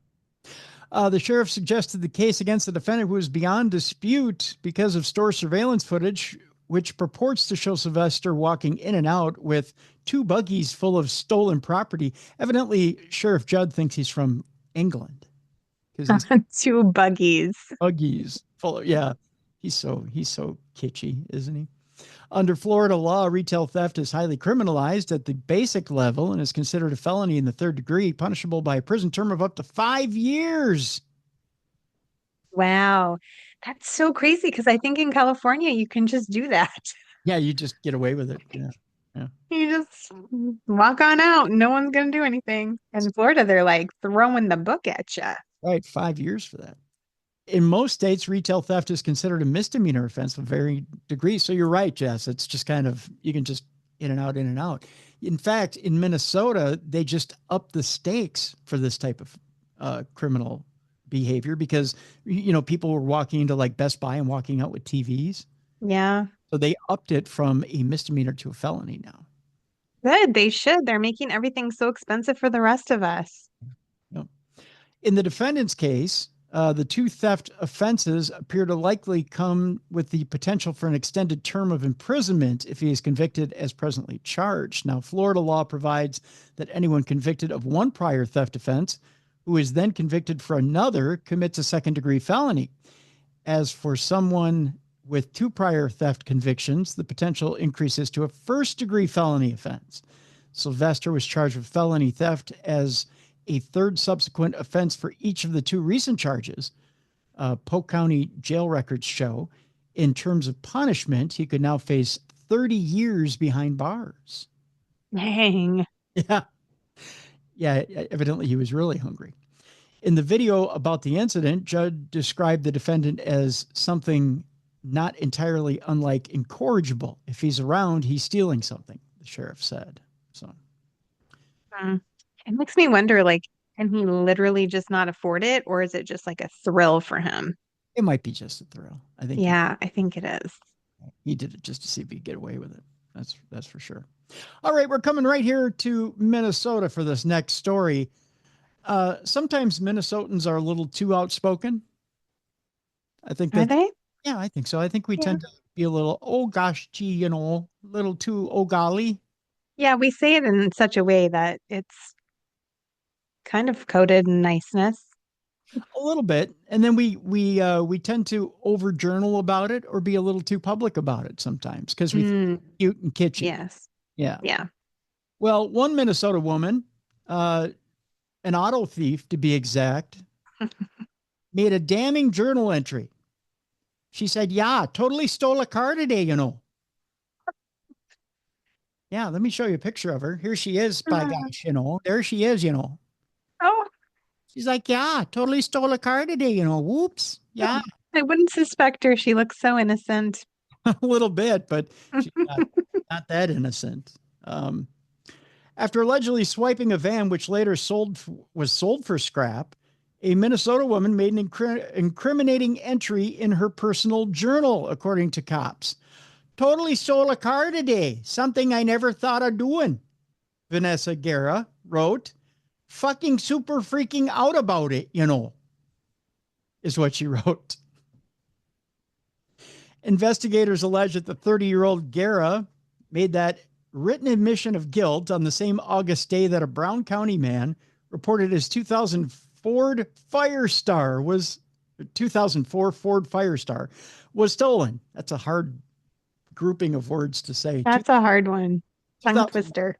2004 Ford Firestar. How would you like to say that every time you go to O'Reilly to get parts for that? What are you here for? What do you need a part for? 2004 Ford Firestar. Without saying the word. It's like you're stuttering. 2004 Ford Firestar. It's like you're trying not to get Tourette's saying that, 2004 Ford Firestar. Oh, Tim. The van, which was worth a whole $2,000, was that's a 2004, Jess. I mean, it's Oh my gosh. probably could have bought it with the change out of your couch cushions. Let's face it, it's not worth a lot. The van, which was worth $2,000, was later sold for scrap at a salvage business in neighboring Blue Earth County, where Guerra resides in the city of Mankato. Oh, I know where that's at. Yeah, Blue Earth County in Mankato. Witnesses at the auto salvage business, I feel like I should read like this from here on out, stated that Guerra had brought the van in and sold it to him. You know. During the auto theft probe at Brown County Sheriff's Office, investigator was able to locate a journal belonging to Guerra containing her written exclamation that she totally stole a car today. That's what she did. This is so funny as the way she wrote it too. And she's 30 years old. I would have thought a 16-year-old wrote that journal entry. Yeah. Dear diary, totally stole a car today. I'm losing my fucking mind over here, you know. Hope they don't catch me. Love me. When contacted by the investigator, Guerra denied knowing that the vehicle was stolen. Guerra, I don't know nothing about no 2004 Ford Firestar. Guerra, who has recently worked as a DoorDash driver, has been charged with a pair of felonies, receiving stolen property and theft. Guerra has previously been convicted of driving with a suspended license and driving without insurance. In June, she pleaded guilty to misdemeanor theft and was sentenced to a brief stay in the county jail and placed on unsupervised probation for a year. Now, a judge also fined Guerra $354 and ordered her to remain law-abiding. I'll tell you this, stealing a car ain't law-abiding. No, That's right. definitely not. Even if it's only $2,000, it's still a crime. So the judge then looked at her and goes, so you stole a car, you did ya? How you feeling now? I got to put you in jail, you know. It's not good. You didn't do a good thing. That's bad. I got to send you up the river. You got to go to the Mankato jail. Yes. You got to break rocks. Or make license plates or whatever they do. You got to make license plates. Plates. Plates. Got to make license plates. You got to break rocks. And you got to make license plates for boats. Oh, no, not boats. Yeah, boats. For boats. For motorcycles. And for cars. I'm just driving people nuts with the accent. Oh, you are. Yep, dragging out all those O's. O's. It's a long O, like boats. Boats, campers, and RVs. All right, folks, enough of the accent. Let's talk about the fact that Christmas is coming and about our Lord and Savior Jesus Christ. Have you heard about him? Just wondering. I know that guy. I like him a lot. Yeah. You know, our Lord and Savior Jesus Christ told us to turn the other cheek, Jess. But an Antioch pastor said, fuck that. It's time to get down with some kung fu fighting. You know what I'm saying? Did he say that? Yeah, he did. An Antioch pastor fought off an alleged church burglar with some martial arts this week. Heck yeah, good for him. Yeah. Jesus, who? Let me tell you something. Someone's coming to rob me. Let me introduce you to a left and a right. You know what I mean? That's right. That's right.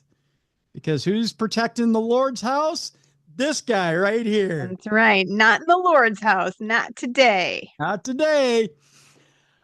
Pastor Nick Neves said from the pulpit while delivering his sermon on Sunday, after an axe-wielding burglar broke into the First Family Church in Antioch just after midnight on Thanksgiving, setting off the alarm, pray for the man that tried to rob us.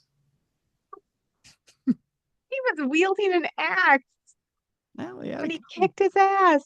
his ass. The pastor, the good pastor, said, one of the 10 commandments is you shall not steal. So in that respect, yeah, I was stopping this man from doing evil. Heck yeah. I like this guy. The pastor quickly arrived to find a broken window and a man who did not belong there. He started to run, and so the two of us ran into the parking lot where I grabbed a hold of him, said Neves. We tussled for a little while.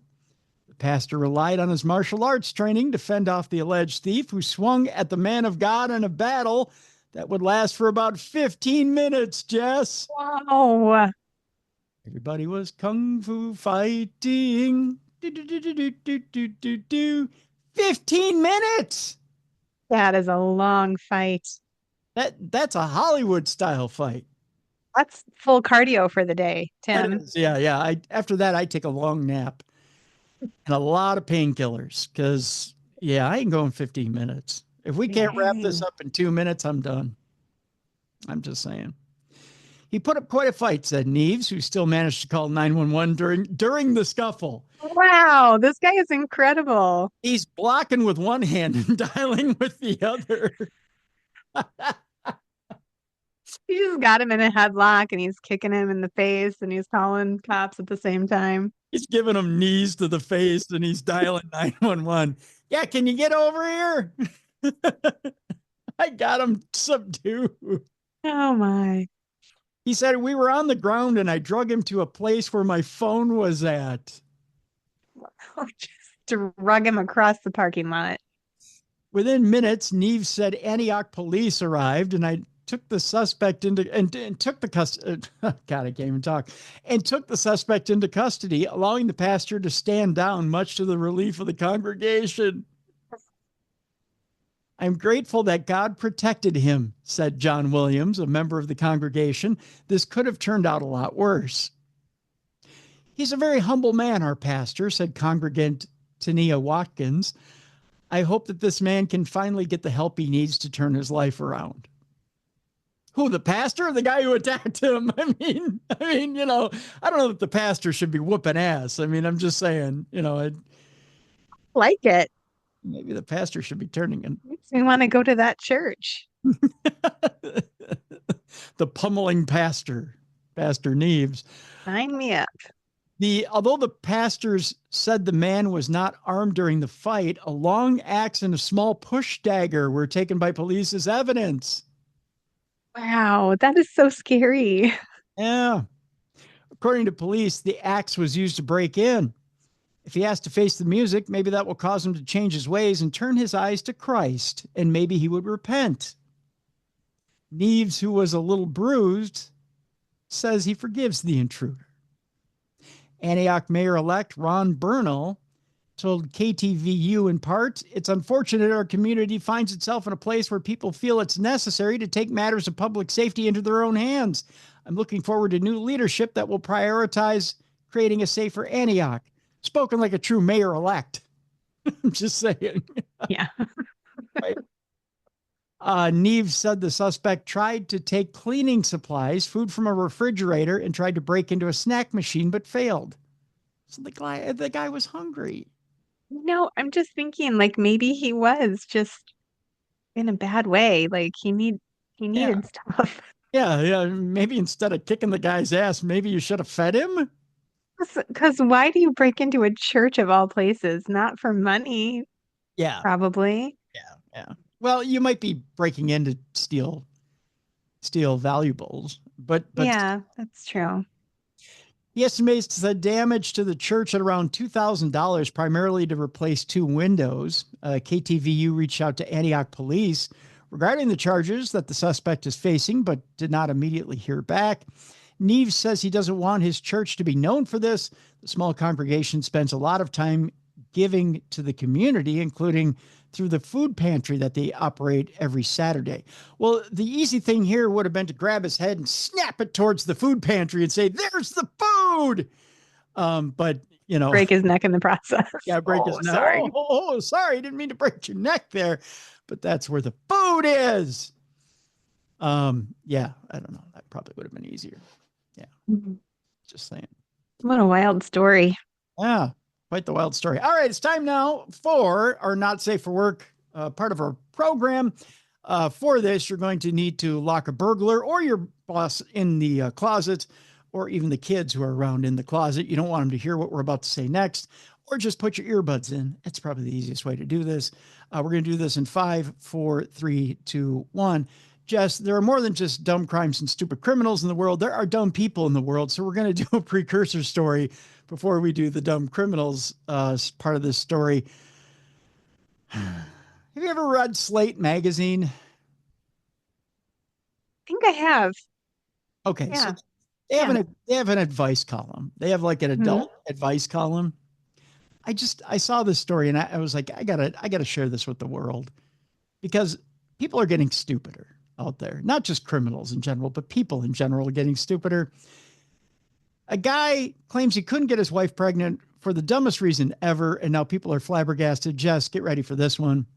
A husband revealed that he and his wife, and this is just plain criminal. This guy should be arrested after writing to a magazine for stating, I couldn't get my wife pregnant for this reason. Okay. A husband revealed that he and his wife were suffering fertility issues after trying unsuccessfully to get pregnant for nearly a year, until his doctor pointed out something extremely obvious. Ready for this, Jess? Yes, I think so. Guy has left people bewildered after revealing the reason why he could not impregnate his wife despite trying his hardest for almost a year. The man who kept his identity secret, and by God, there's a good reason for it, because if he published his name, people would go pummel him. Into Slate's popular sex advice column, How to Do It, under the guise of, quote unquote, not rising to the occasion. All right. He revealed that after a trip to the doctor to discuss his and his wife's fertility issues, the doc told him that infertility wasn't his issue.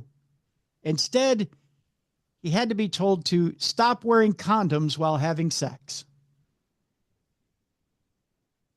I shit you not. Oh my. It's probably good that they're not reproducing. Right. I know you're saying, Tim, what? It's true.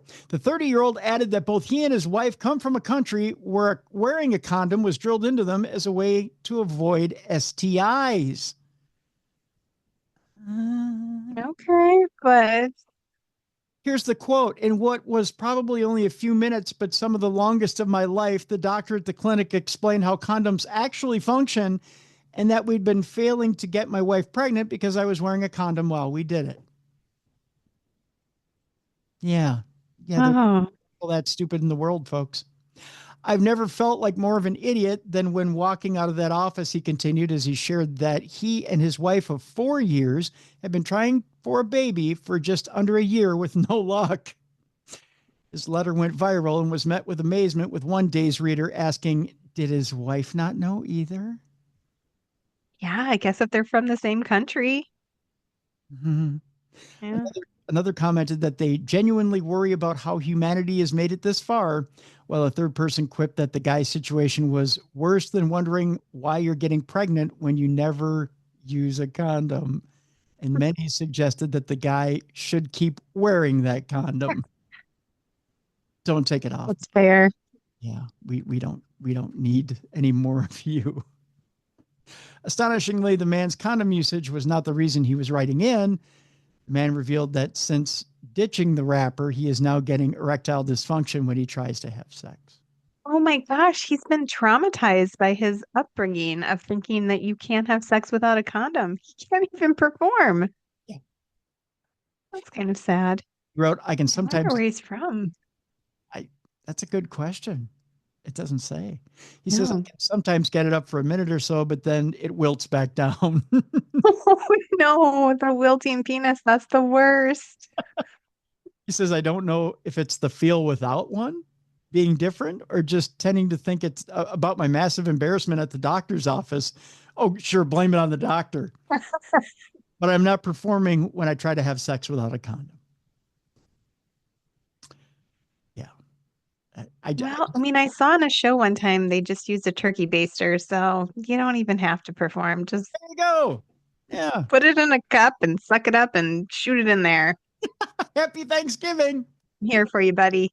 There you go. Yep. See, just take Jess's advice. Yeah. Yeah. There you go. All right.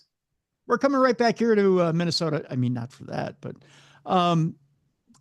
because Jess will volunteer for a certain fee to use the turkey baster for you if you're truly that inept. I don't know if I said all that, but depends on what the fee is.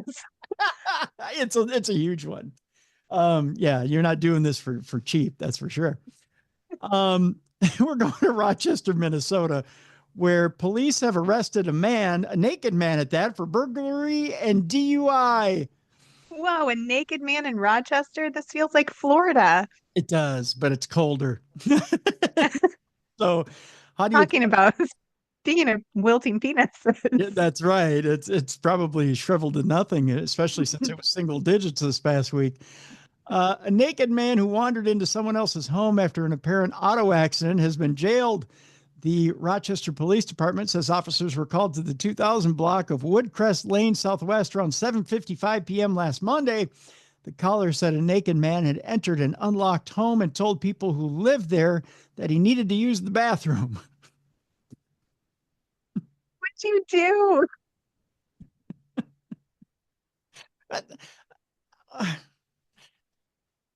You're already outside and naked, right? Goodness, no. Can you use your restroom? I mean, that's so Minnesotan, right? Yeah, it's even more Minnesotan when they said, okay. Yeah, sure. Why not? Come on in. Officers arrived at the scene and located the man, identified as 29-year-old Brody Weinman of Rochester. Police say Weinman was not making sense and appeared to be under the influence. No doubt. A neighbor told police Weinman tried to force his way into their home as well. I gotta go. That's pretty much forcing your way into a home in Rochester. Oh, I just can't even. It's just a naked man trying to bust through your door. It says here, Weinman was taken to the emergency room for evaluation and later to jail, probably for frostbite in sensitive places. What was it last Monday? What was it, like 8 degrees? 50? Oh, yeah. It was cold. Yeah. And later he was taken to jail where he's being held on charges of first-degree burglary, indecent exposure, trespass, and third-degree DWI. Police say Weinman's truck was later found on top of the guardrail near the intersection of 20th Street Southwest and Edgewood Court Southwest. Wow, that's impressive. On top of the guardrail. Nice park job right there. I'll tell you that. That's talent. That's talent if there ever has been one. So there you go. All right. We go from drunkenly using someone's bathroom in Rochester, Minnesota, to drunkenly using an elephant sculpture to have loud sex in Miami Beach. That's where our next story is. That's right. You heard me right, Jess. A couple was caught having loud sex atop a huge elephant sculpture ahead of Art Basel in Miami Beach. Here's a picture of the art sculpture or the installation to which a couple thought, you know what? I could do you on top of that. I mean, I'm impressed that they didn't just slide right off. Right. And it's a drop. I mean, those are not small elephants, you know? It's brave. So you gotta be talented. You gotta be, I don't know what you got to be because, I mean, it would hurt your back, first of all. But it's not a flat surface. Right. It says here, source is an unidentified. Oh my gosh, I don't know if that's part of the story. Maybe it is. Art Basel doesn't kick off until December 6th. You can call this animal attraction. All right. But the attendant antics have already begun. A randy couple was caught having loud sex, that's in quotes, on one of the outdoor installations on display during the annual art fair. A source tells Page 6 that the amorous pair was caught fornicating atop an enormous pachyderm set up on South Beach as part of the installation of the Great Elephant Migration, which is a herd of life-size Indian elephant sculptures. So yes. What makes you look at that and be like, yeah, I got to conquer that. Yeah. A source says that on Monday night, a security guard heard strange noises and went over with his flashlight to investigate. Oh, no. Apparently, he saw a couple on top of one of the big elephants. And the quote is, "We do not know how they got up there." Yeah, that was tall. That was like, it looked like 2 stories tall. The herd is made up of families of elephants, including babies, adolescents, and full-size adults. We assume the couple scaled the animal by climbing up its trunk. Oh, that's crazy. Yeah. The frisky pair avoided being cuffed by the cops thanks to a sympathetic guard. He simply asked them to leave. No arrests were made, says the That Indian. was nice of him. Yeah, he was just like, get out of here, you frisky kids. The artistic work is meant to convey peaceful coexistence. We guess it worked, they said. The coital couple weren't the only ones taking advantage of the artwork. A source says that an unidentified rapper, who we hear is affiliated with DJ Khaled, was spotted attempting to film a music video amid the installation at 4 a.m. and was told to get out as well. Oh, The piece is now getting extra security to keep any rule breakers at bay. The work was last seen in New York City's meatpacking district. all right. Well, no music videos and no sex atop the elephants. You feel like you shouldn't have to say that, right? You know, don't. What was that?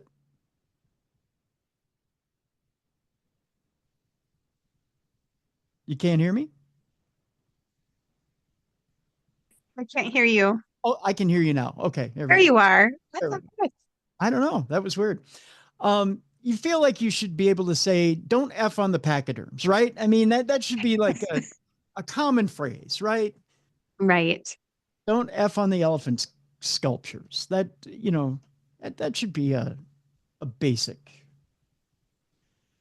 phrase. Another one that you should be able to say, especially in England, don't F the horses in the stables.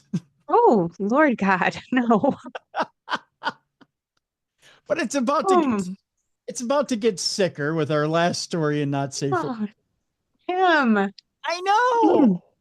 Last week I had to bleach everything of myself. I was so disgusted. Now you're going to bring in some animal action. Okay, I'm bracing myself for this. I don't make this stuff up. It hits my email and there it is. What is wrong with the world? All right, hit me with it. We're going to England, where a man has been charged with having sex with a horse in a stable in Trowbridge.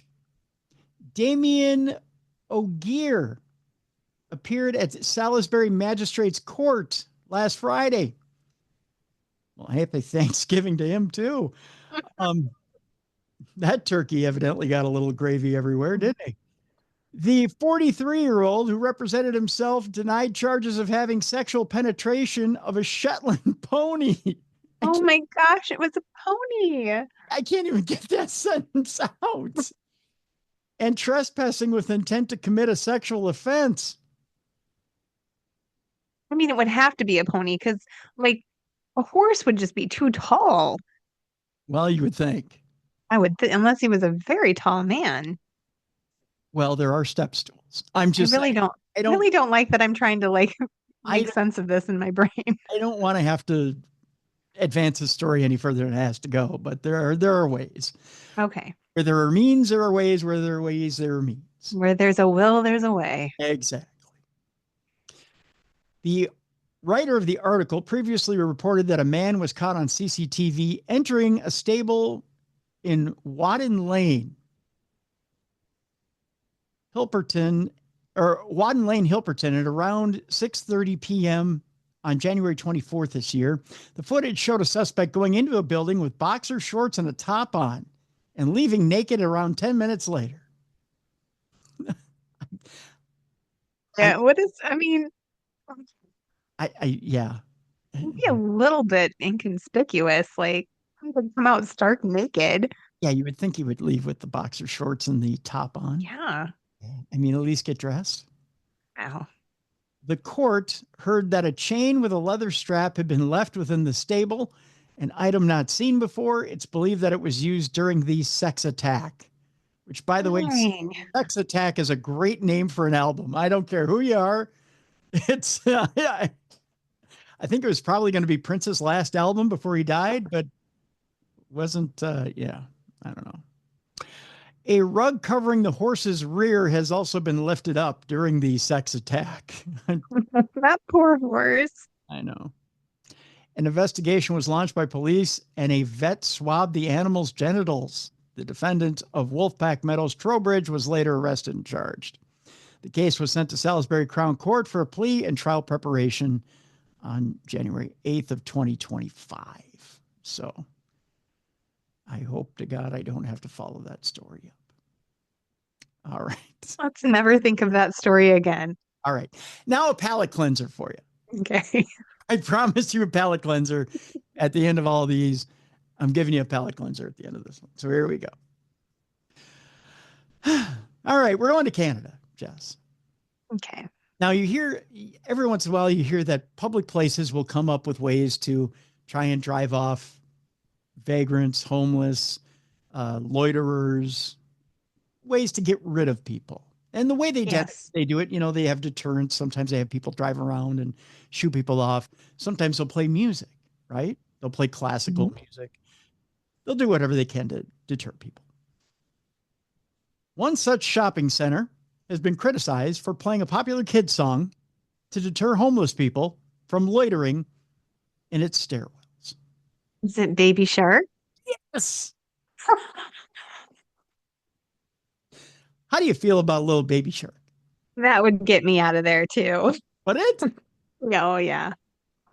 I mean, I didn't have kids in that time frame of that age that were into it, so I never had to live through it. But I have a niece who I think is now 6 who went through such a Baby Shark phase that, I mean, we sent her a Baby Shark shirt that she wore to Threads. I mean, literal. oh, She went to Baby Shark the musical. Everything was Baby Shark, Baby Shark, Baby Shark. I had it stuck in my head for 2 years. did it make you crazy? No, I kind of enjoyed it. I walked Like around it? singing Baby Shark. I'm not gonna sing it now, because if I sing it now, it won't get out of my head for about a month. Yeah. Then we'll all have it stuck in our heads. Right. The song is played on loop at various speeds in emergency stairwells at Complex Desjardins, which also houses office space in downtown Montreal in Canada. It was introduced around a year ago to respond to security issues involving people experiencing homelessness. Complex Desjardins spokesperson Jean-Benoit Turcotte told Canadian website CBC. He said the firm had noticed an improvement since the tactic was implemented. I don't doubt that for a minute, that they're seeing an improvement. Sam Watts, CEO of Welcome Hail Mission in Montreal, which offers various services to homeless people, also said the firm was just moving the problem elsewhere, believe it or not. It isn't possible to resolve the complexities of homelessness by using juvenile tactics that are conceived to exclude people, rather. He said, you don't solve a problem by displacing a problem. Mr. Watts said he understood businesses and the general public are concerned about the increasing visibility of homelessness, but the answer isn't to do things that are going to further make people who are vulnerable even more vulnerable. I love how they're making a serious issue out of this. Meanwhile, I'm looking at this in the actual article, which is a giant Baby Shark balloon at the Macy's Day. Yes. You shouldn't torture people with such horrific music. Meanwhile, Executive Director of Shelter Resilience Montreal, David Chapman, believes it is cruel to irritate vulnerable people until they leave. He said there had been an increase in homelessness in the area due to a lack of shelter options. In the last 10 years in Canada, there has been a movement away from funding homeless day shelters and night shelters, and we're beginning to see the consequences of that, he said. Mr. Turcotte said Desjardins is sensitive to homelessness issues and has employed 2 social workers to ensure a dialogue with homeless people. Our aim is not to coerce, but to support these people, he added. Baby Shark, with its repetitive lyrics and catchy tune, was released in 2015 and before long went viral across the world. By 2018, it had been viewed on YouTube. How many times, Jess? You can't even begin to guess. Billion. 1.6 billion times. And that's how many times they're going to play it for the homeless people outside Desjardins. Hey, if the person who created Baby Shark gets like royalties for every time it's played, Oh, yeah, they I'd do. be like, use it for torture all you want. Torture away. Can you just see it? Can you see it having the opposite effect? Like you're homeless, you're sitting outside, you're munching on a sandwich, and you're sitting there, just chewing away on your sandwich. That's what I would do. I wouldn't let it Just bother. loving it. Yeah, I'd be Yeah, singing along. Yeah. I'm curious though, they said they played at like different speeds. Do you think they like speed it up sometimes so then it's like really kind of agitating, or like slow it way down so then it sounds creepy? You know what I would do? I would play it backwards and slow it down. So it'd be like, Ooh, I wonder what it says when you play it backwards. It probably tells you to kill your parents or something. it probably does. Oh, I wish I would have done that. I wish I would have, because I have that feature on Adobe Audition. I can play it Creepy. backwards and slow it down. Ooh, I should tag that on. I should put that on the end of this program. I want to hear it. I'm curious now. You know what I'll do is at the end of this program, before we leave everybody today, I'll do that. I'll slow it down and I'll play it backwards for you, just a clip of it, and we'll see if it says kill your parents. You know what it's gonna say? What's that? Drink Ovaltine. Drink your Ovaltine. That's right. That's all it says. Yeah. So just listen to the end of this program as we leave you today, and you'll hear it. So, okay, here's what we'll do. We'll say, here's what we'll drop it in. Ready? Right now.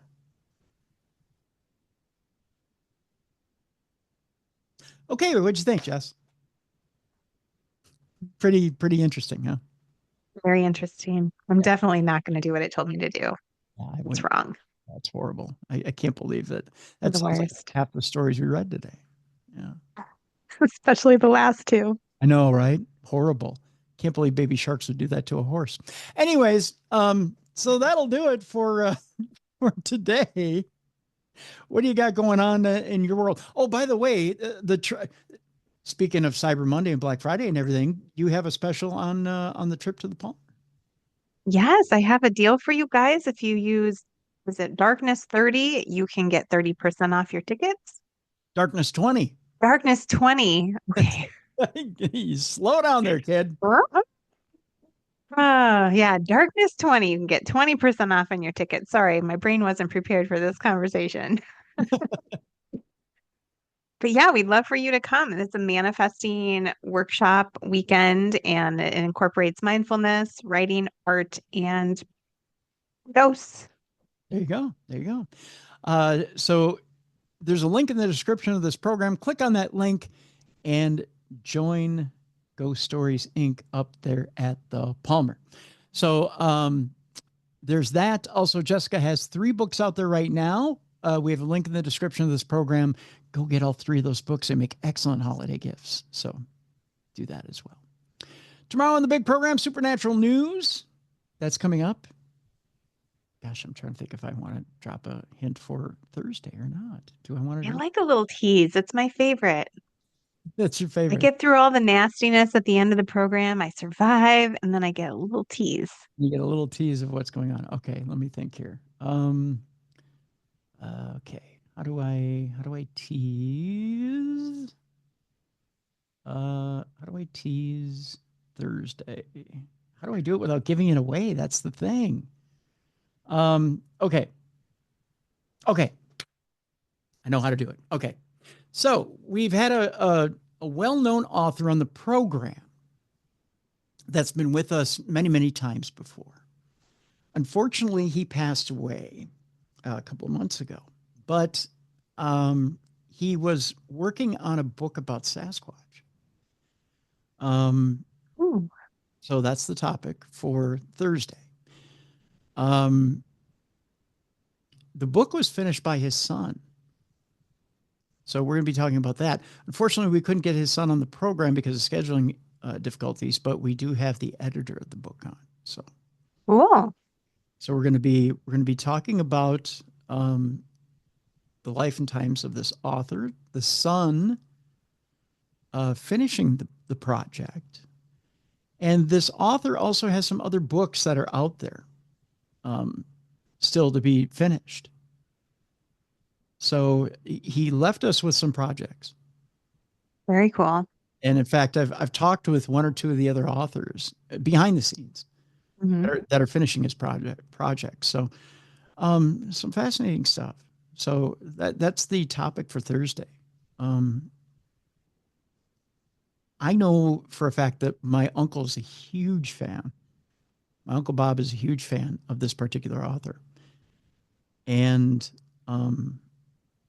one of his very first paranormal books that he owned was by this particular author. And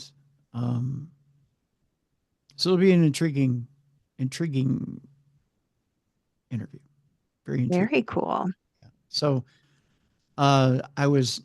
and in fact, it was my honor to be on. I think I was one of his last interviews. I think this particular person passed away. So I am excited to do this interview. A little nervous to do this interview. I don't normally get nervous for interviews, but want to make sure I honor this person's memory. So Yeah. It's going to be a good one, Tim. You always do a great job. thank you. So that's coming up on the program on Thursday. So that's what we have in store for this week. So yeah, we're trying to line up. Actually, we are lining up a good December for you. And yeah, the hits keep on coming this month. So there you go. So that's what's in store for Darkness Radio for this week. Again, if you have a story for us, whether it be true crime, dumb crime, stupid criminals, or if you have a story for us for supernatural news, just send it in, tim@darknessradio.com. So that'll do it for today. For Jessica Freeburg, I'm Tim Dennis. We'll see you tomorrow for supernatural news. And thank you for listening to the best in true crime podcasting. This has been True Crime Tuesday. For more audio and video archives of True Crime Tuesday, intriguing content, and cool swag, please visit darknessradioshow.com. Thank you for watching. And join us tomorrow for Supernatural News with Mally Fox.